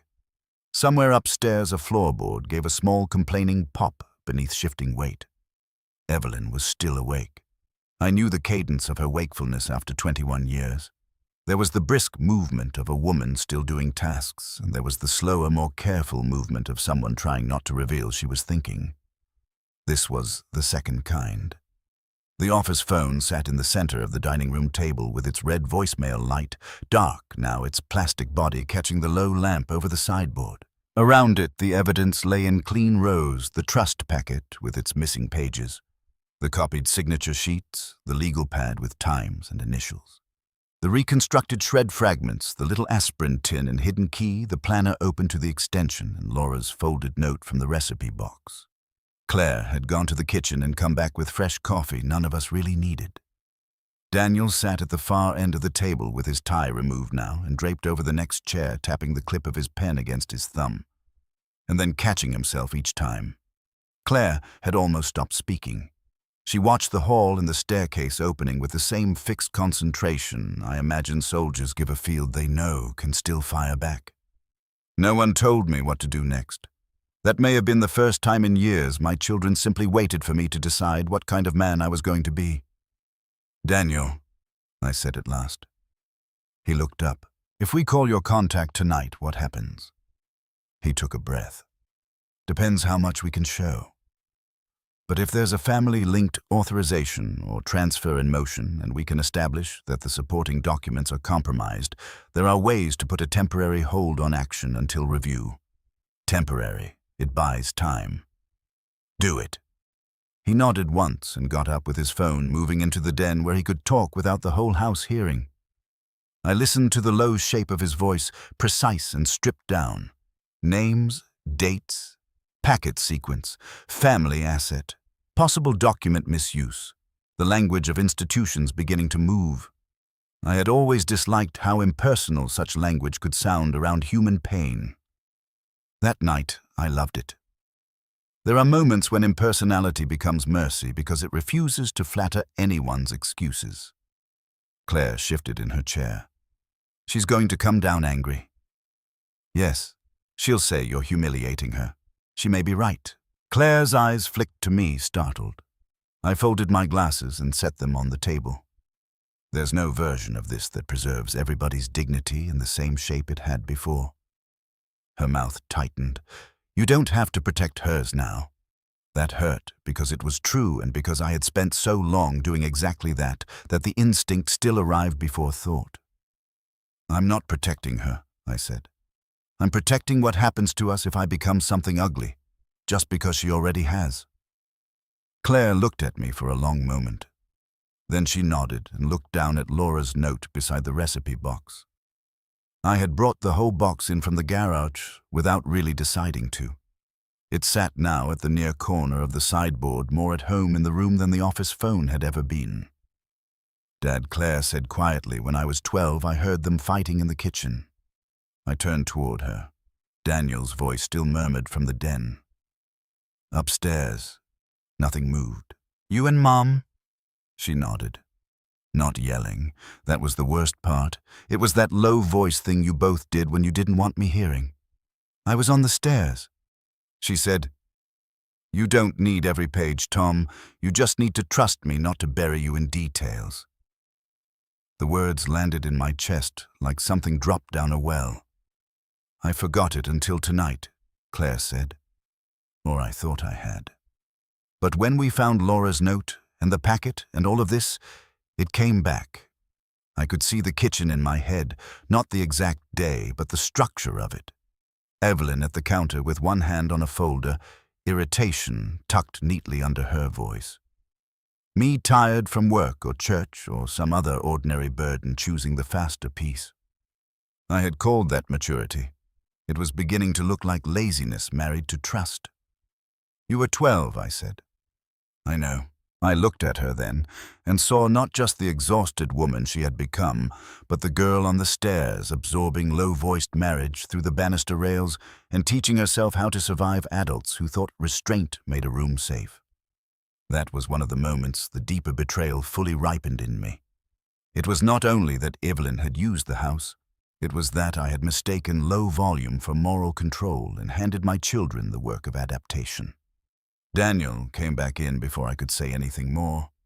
"They can flag the trust and related authority lines for immediate hold pending document review," he said.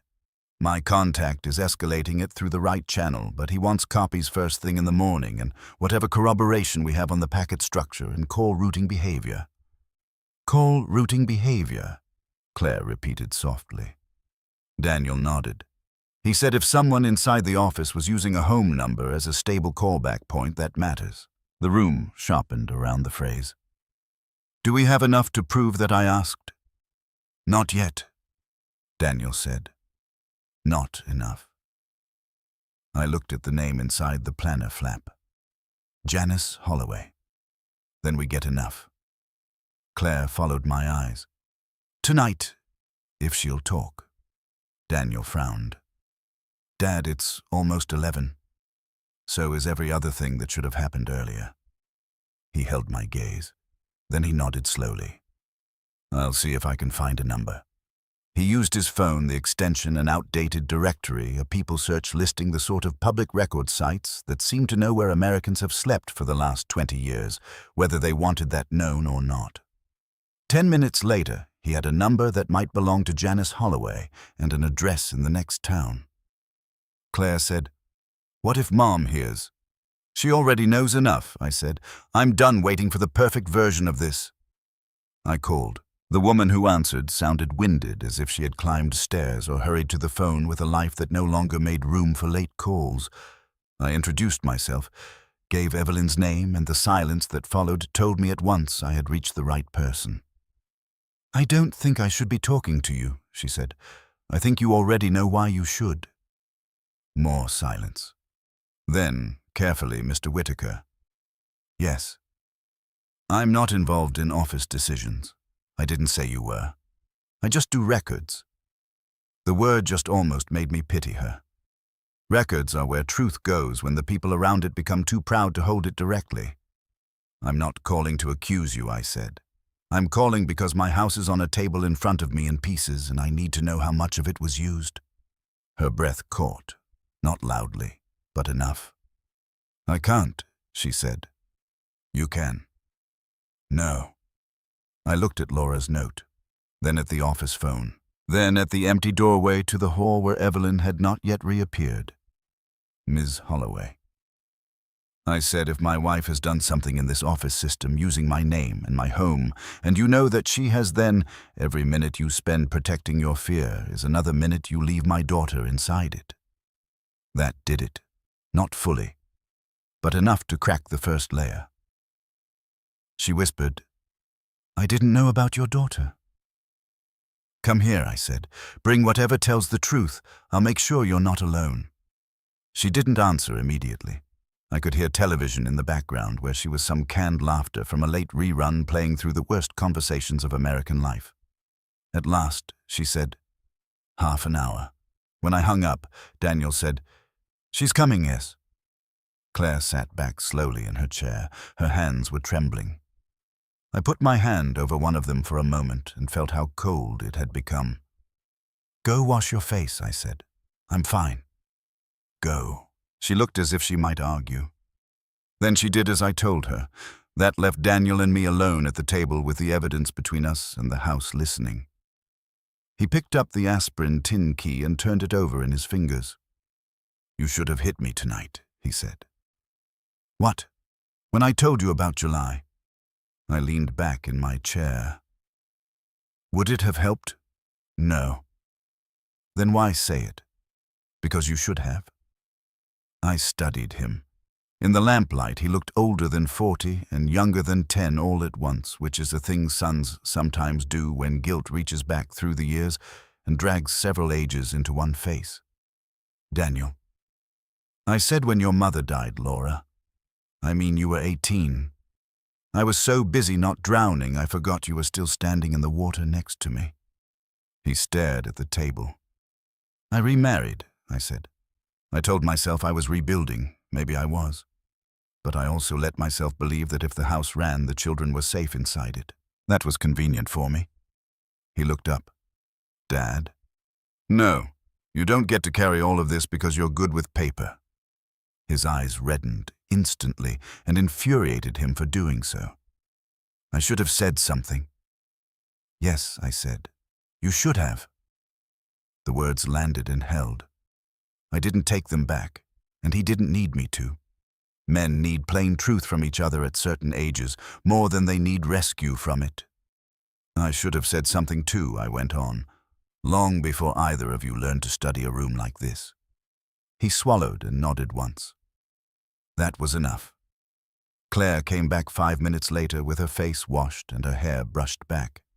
The act made her look younger and more exhausted. She sat beside me this time rather than across, and I did not comment on it. At 11:40, Evelyn came downstairs, not in her robe, in slacks and a sweater, dressed enough to leave if she chose. Hair brushed, lipstick back on. She had made herself presentable for the confrontation, which told me she no longer believed this could be settled with marital irritation and managerial tone. She entered the dining room without asking permission and looked first at the children, then at me, then at the phone in the center of the table. "So, this is what we're doing," she said. "Yes." Her eyes moved to the rows of paper. "You've made quite a display." "Sit down." She almost smiled. "I don't take orders in my own home." I stood. Not abruptly, not with any flourish, just enough to change the geometry of the room. "Yes," I said. "You do. Tonight." That was the first openly heroic moment of my life, and if anyone had told me years earlier that such a moment would come at a dining room table in a quiet Midwestern house with paperwork between me and my wife, I would have laughed. Men imagine courage arriving in cleaner forms than it usually does. In truth, it often arrives wearing your own tired face and speaking in the voice you should have used years earlier. Evelyn looked at me for a long second. Then she sat. I remained standing. "I'm going to ask questions," I said. "You are going to answer the questions I ask, not the ones you wish I had asked." Daniel went still. Claire's breath caught just once. Evelyn folded her hands and gave me the professional face clients loved because it promised structure, the face I had once mistaken for integrity. "Go ahead," she said. I picked up the trust packet. "What is this?" "An incomplete office copy set with my initials in it." "Yes. Why are my initials in it?" "I told you. Template carryover." I lifted one of the copied signature pages from the manila folder. "And this?" She glanced at it. "Copy residue." Daniel made a sound under his breath. I held up the planner. "This extension, office internal. The legal pad sheet in the junk drawer." She gave the smallest shrug. "A note, the hidden second charger, a backup, the aspirin tin key." This was the first one that made her pause visibly. Only for a second, but enough. "I don't know what key you mean." I laid it on the table in front of her. She looked at it and I watched calculation move through her. "Probably an old file key." "Probably," Yes. Then what file? How would I know? You kept it taped inside an aspirin tin in the junk drawer. For the first time, some color rose in her face. I did not tape anything inside an aspirin tin, Tom. This is absurd. No, I said. This is exact. That shut her up for half a beat, long enough for me to keep going before she recovered her footing. I placed Laura's note on the table beside the packet. Evelyn's eyes flicked to it and away. She recognized Laura's handwriting instantly. We all did.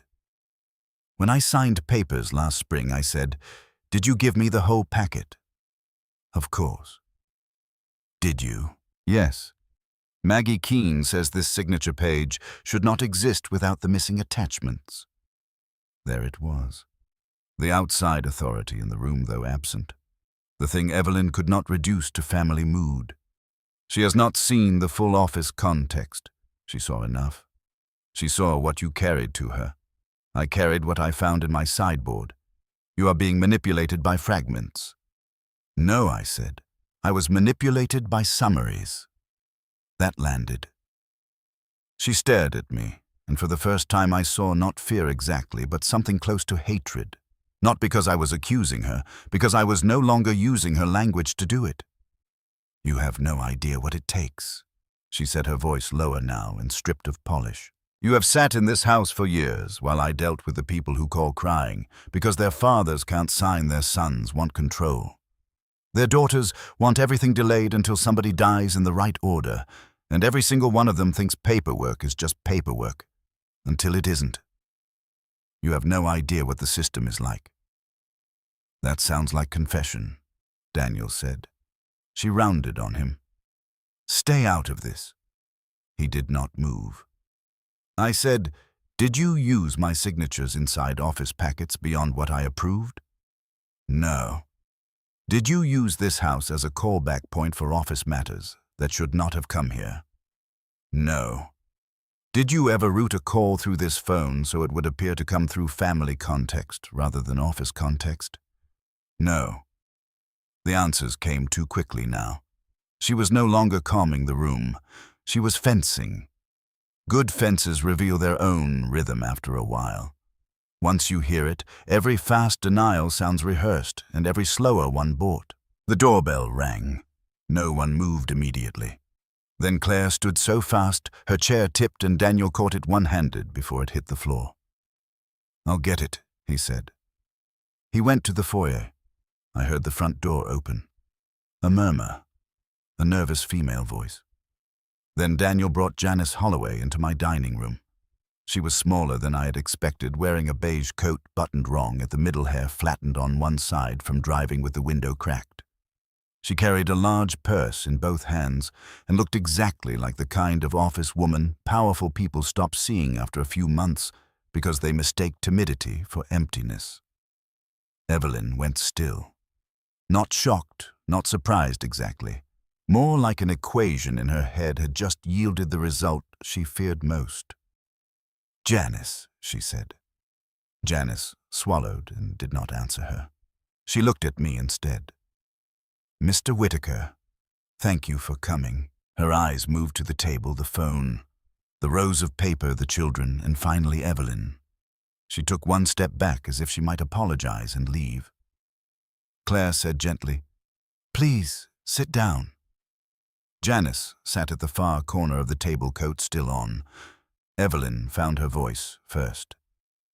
"This is inappropriate." Janice flinched. "No," I said. "It's late, that's all."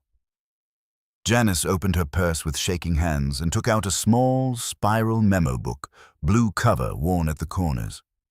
Then, after a pause, she pulled out 2 folded pages held together by a rusted paper clip. "I didn't take official records," she said quickly. "I need to say that first. I copied 2 routing slips when I thought maybe I would need to remember why something felt wrong." Evelyn's voice turned ice cold. "Janice." Janice's hands trembled harder, but she did not look at her. "I'm sorry," she whispered, though it was not clear to whom. Start at the beginning, I said. She licked her lips. About a year ago, Mrs. Whittaker started having certain calls noted separately. Not all of them, only some. Early ones, end-of-day ones, family-linked matters mostly. Anything with revised packet handling or delayed signatures. Sometimes she told me to mark them for office follow-up. Sometimes she said not to put them in the main contact log until she'd cleaned the sequence. The room had gone so still I could hear the friction of Janice's thumb moving over the edge of her memo book. Clean the sequence, I repeated. Janice nodded. That's what she called it. Evelyn said, "You are misremembering procedural shorthand." Janice startled at the sound of her voice, and then perhaps because the fear had already reached its highest point, steadied in a way that surprised all of us. "No," she said quietly, "I'm not." That was the first real crack in the villain's mask, and it did not come from rage. It came from a small woman in a beige coat finally deciding fear had been expensive enough. Janice opened the memo book. Dates written in blocky blue ink, times, initials, extension numbers, not official records, personal reminders, but reminders kept by someone who had sat close enough to a machine to know when it was being run wrong. These dates, she said, turning the book toward us. Some of them matched the times calls were marked for home callback. Home callback, I said. She nodded once and unfolded one of the clipped pages. This is a copy of a routing slip from August. I copied it because your house number was written differently. Daniel took it first and passed it to me. There it was. My home number in the contact box marked beside it with a small triangle symbol and the letters CC. What does that mean? Claire whispered. Janice looked at her. Clean callback. The room broke open then in the most silent way possible. Claire's hand flew to her mouth. Daniel shut his eyes once and opened them again. I held the slip without moving. The paper itself was nothing special. Office stock copied too many times, faint gray streak down one edge. But my number was on it. My house. The place where breakfast had happened, where my daughter had gone silent. Evelyn said, "That notation could mean any number of things." I turned to Janice. "Could it?" Janice met my eyes. "No." Evelyn stood so fast her chair legs screeched across the floor. "This is outrageous." I remained standing where I was. "Sit down. I will not sit down."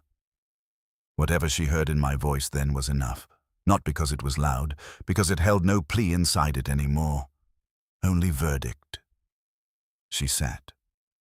Janice unfolded the second slip. Another routing form. Different date. Same symbol. Same number. And in the remarks line, handwritten in a script I knew too well. Use family line if confirmation needed before packet sequence. The knife twist of the whole story lived inside those words.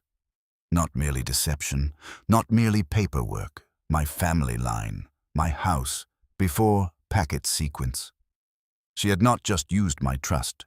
She had built timing around it, around my assumption that a call reaching my home carried some presumption of legitimacy, around my habits, around my decency. That was the moment I understood with full clarity that Evelyn had not simply lied to me. She had designed around me. I looked at her. She looked back, and the last of her public face finally failed. The competence was still there. The intelligence, the discipline. But the respectable shell that had kept all of it coated in burdened practicality split wide enough for the truth beneath to show not sacrifice, not overwork, not keeping things together. Control, cold control. And under that something smaller and uglier. Entitlement born of fear and polished into self-justification. I did what had to be done, she said. The sentence did not save her. It ruined her. Claire made a sound I will hear for the rest of my life. Not quite a sob. More the sound a person makes when the last, hopeful version of someone dies in front of them. For whom, I said. Evelyn's mouth tightened. For this family. For stability. For practical outcomes in situations where everyone else wants to sit in feelings until assets rot and opportunities close, and old men sign whatever a crying child puts in front of them. "Stop," I said. She did. Laura's memory entered the room then with such force it almost felt like another witness had taken a seat. Not the sentimental version of her, not the dead wife polished into nostalgia. Laura in her robe at the counter. Laura writing warnings in recipe boxes. Laura saying if something feels wrong, don't decorate around it. For the first time since she died, her memory did not come to me as ache alone. It came as standard, as dignity, as a way of naming the difference between a home run by honesty and a home run by managed deceit. I put my hand over her folded note where it lay beside the routing slips. This family, I said to Evelyn, has survived loss before. It never needed this from you. Evelyn looked at the note and then at me, and I think she understood at last that she had lost the only comparison point that had ever protected her in my mind. Until that moment, some part of me had still been measuring her against age stress, practical strain, the compromises of long marriage. Laura's note on the table changed the scale. It restored to the room the knowledge that love and truth had once lived together in this house without needing management. Daniel's phone rang. All of us jumped. He stepped back from the table and answered, spoke briefly, listened, then looked at me. "The hold is in," he said. "Temporary freeze on the flagged authority path and related transfer review pending morning submission." Claire closed her eyes and bowed her head. Procedural justice is not cinematic in the way people imagine justice ought to be, but there was something deeply satisfying in hearing the machinery finally turn the right direction, not because it was flashy, because it was specific, timed, earned. I looked at Janice. "You saved those because you thought you might need to remember." She nodded, eyes wet now. "I thought maybe one day somebody decent would ask me a direct question. That nearly broke me." "Thank you," I said. She shook her head at once, as if gratitude frightened her more than anger. "I should have said something sooner." "Maybe I said. But you said it now. That mattered." Evelyn laughed once a brittle sound with no humor in it. "Is this what we are now? A tribunal of cowards congratulating each other for late honesty?" Claire stood up. "No," she said. "This is what happens when the person who counted on everyone else's silence runs out of it." Evelyn turned toward her with real fury then, and for one ugly second I saw the full shape of what Claire had grown up navigating. Not open cruelty, something more efficient, the ability to turn a child's perception into disloyalty by force of composure. I stepped between them, not for violence. There was not going to be violence. For line, for order, for the simple fact that fathers exist in part to become a wall at the correct moment after too many years of being furniture. "That's enough," I said. Evelyn stared at me. "No more through her," I said. "No more through him. You answer me." Her eyes hardened. "What do you want?" The answer rose cleanly. "I want you to hear the truth without touching it." She gave a small, contemptuous tilt of her head, but I kept going. "You used my name where you did not have the right. You used this house as a clean callback line. You moved office material through family rooms because family rooms looked innocent. You counted on Claire being careful, Daniel being procedural, and me being decent enough not to make a scene until you had already arranged the next step. You built your system around my restraint. Every word was true. That was the power of it, not performance. Assembly." For the first time that night, Evelyn had no immediate answer. Then she said, smaller, meaner, and far more honest than anything before it. "You were easy to build around." There it was. The ugliest truth in the room. Not just that she had used me, that she had found it easy.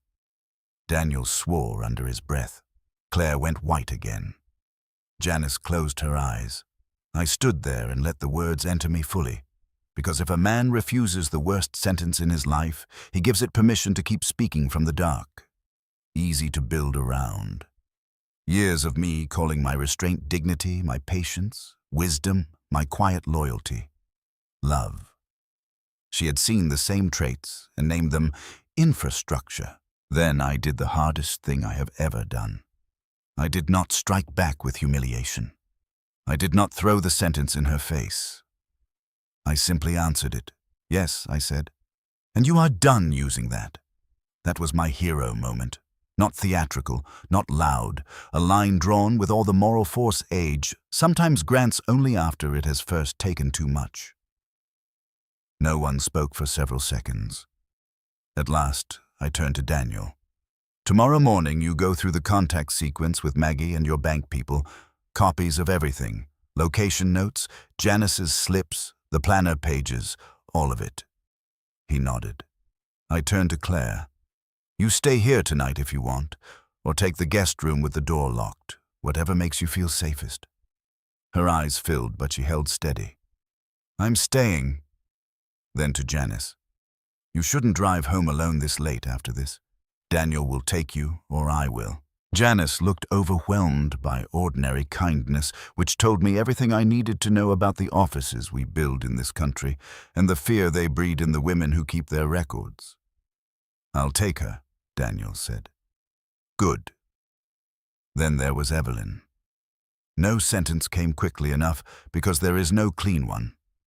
21 years of marriage do not collapse into a single line unless you are willing to lie. Even then. You will not touch a page in this house tonight, I said. You will not open that office nook. You will not take that phone. You will not remove one paperclip. In the morning you can call whatever lawyer you think can explain you to yourself, but tonight this house is not yours to manage.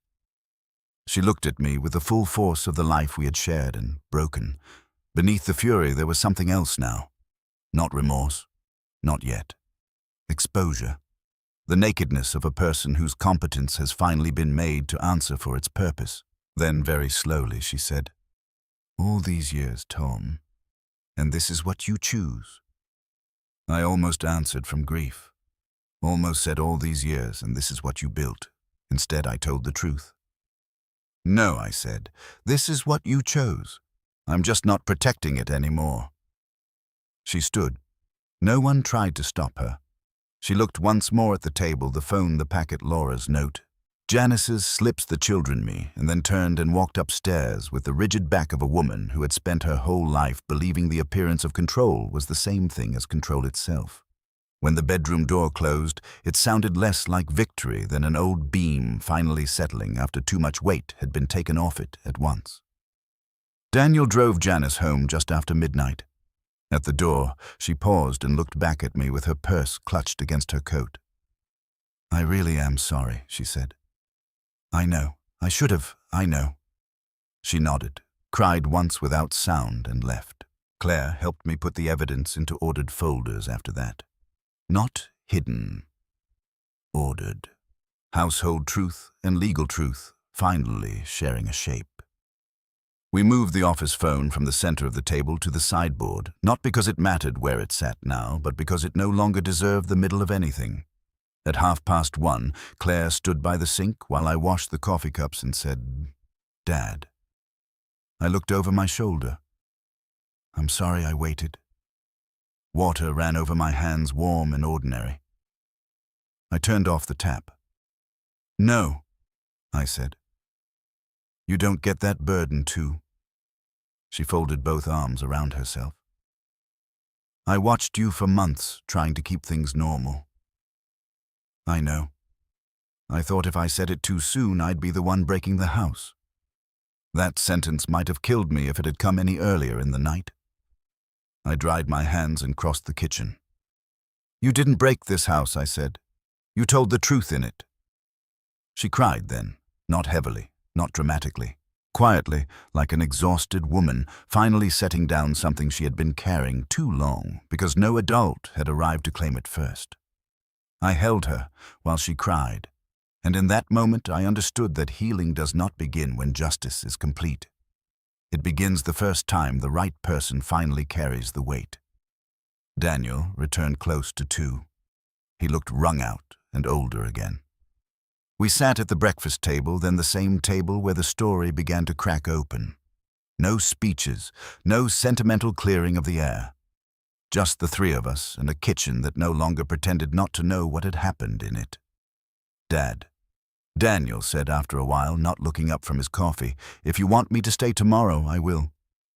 "Yes," I said. He nodded. That was enough.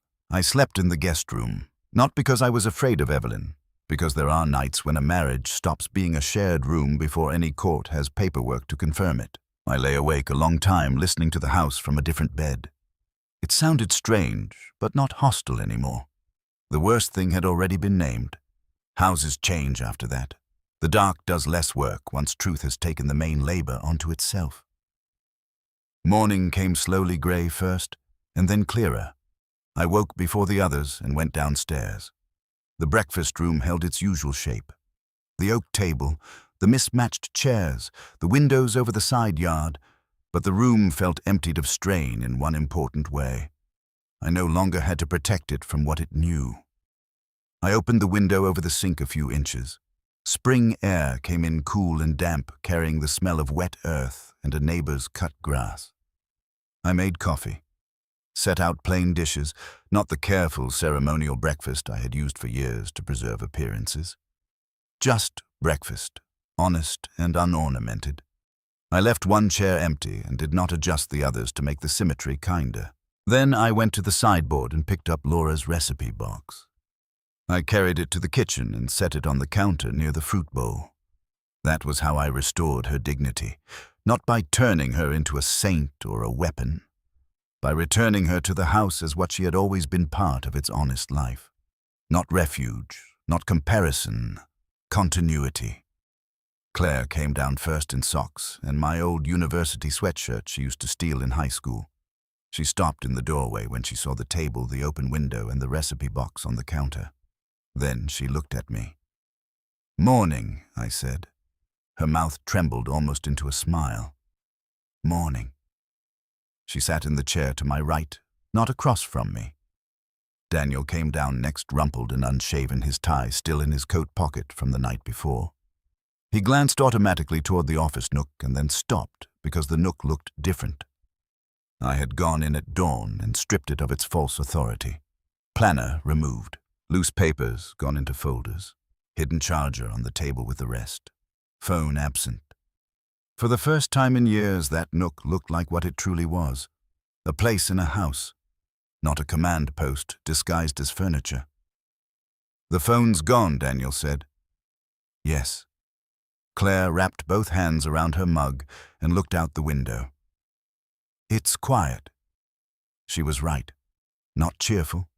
Not healed in some foolish immediate way, but quiet in the right direction. Peace built on truth is never as smooth as performance. It has edges, empty chairs, cold air from an open window. It asks you to live with what is gone, but it does not make you lie to do it. I poured coffee for all three of us. My hands were steady. No one mentioned Evelyn. She was upstairs still, or perhaps already on the phone to lawyers and explanations and all the machinery that tries to follow exposure with terms. That would come. Proceedings, calls, statements, practical arrangements, whatever shape justice continued to take beyond the night we had survived. None of that needed to enter the breakfast room first. What entered first was Claire's voice. Small, clear. The first ordinary sentence spoken at that table after the lie had been removed from the center of the house. "Dad," she said, "the pears are still good if you want me to slice them." I looked at her, and then at the fruit bowl, and felt something inside me soften without collapsing. The kind of softening older men rarely admit they crave because we confuse it with weakness. It was not weakness. It was relief with dignity still attached. "Yes," I said. "That sounds good." She stood and went to the counter. Daniel reached for the bread. I took down the small paring knife Laura used to keep in the same drawer for fruit and potatoes and stood beside my daughter while she peeled the skin away in one long, careful ribbon. Sunlight came stronger through the breakfast windows, then laying itself across the plain dishes and the wood grain of the table, and the corner of the recipe box where Laura's handwriting still curved over the label. The house did not feel innocent. It never would again, but it no longer felt arranged against us. That was enough. More than enough. I poured the last of the coffee and looked at my children in the morning light. One chair empty, one window open, the office phone gone. The house telling the truth at last, in the only language that matters after a night like ours. Ordinary things returned to honest use. And I understood standing there with coffee warm in my hand, and the sound of Claire's knife against the cutting board, and Daniel opening the jam jar at the table that peace built on truth is quieter than the old performance ever was.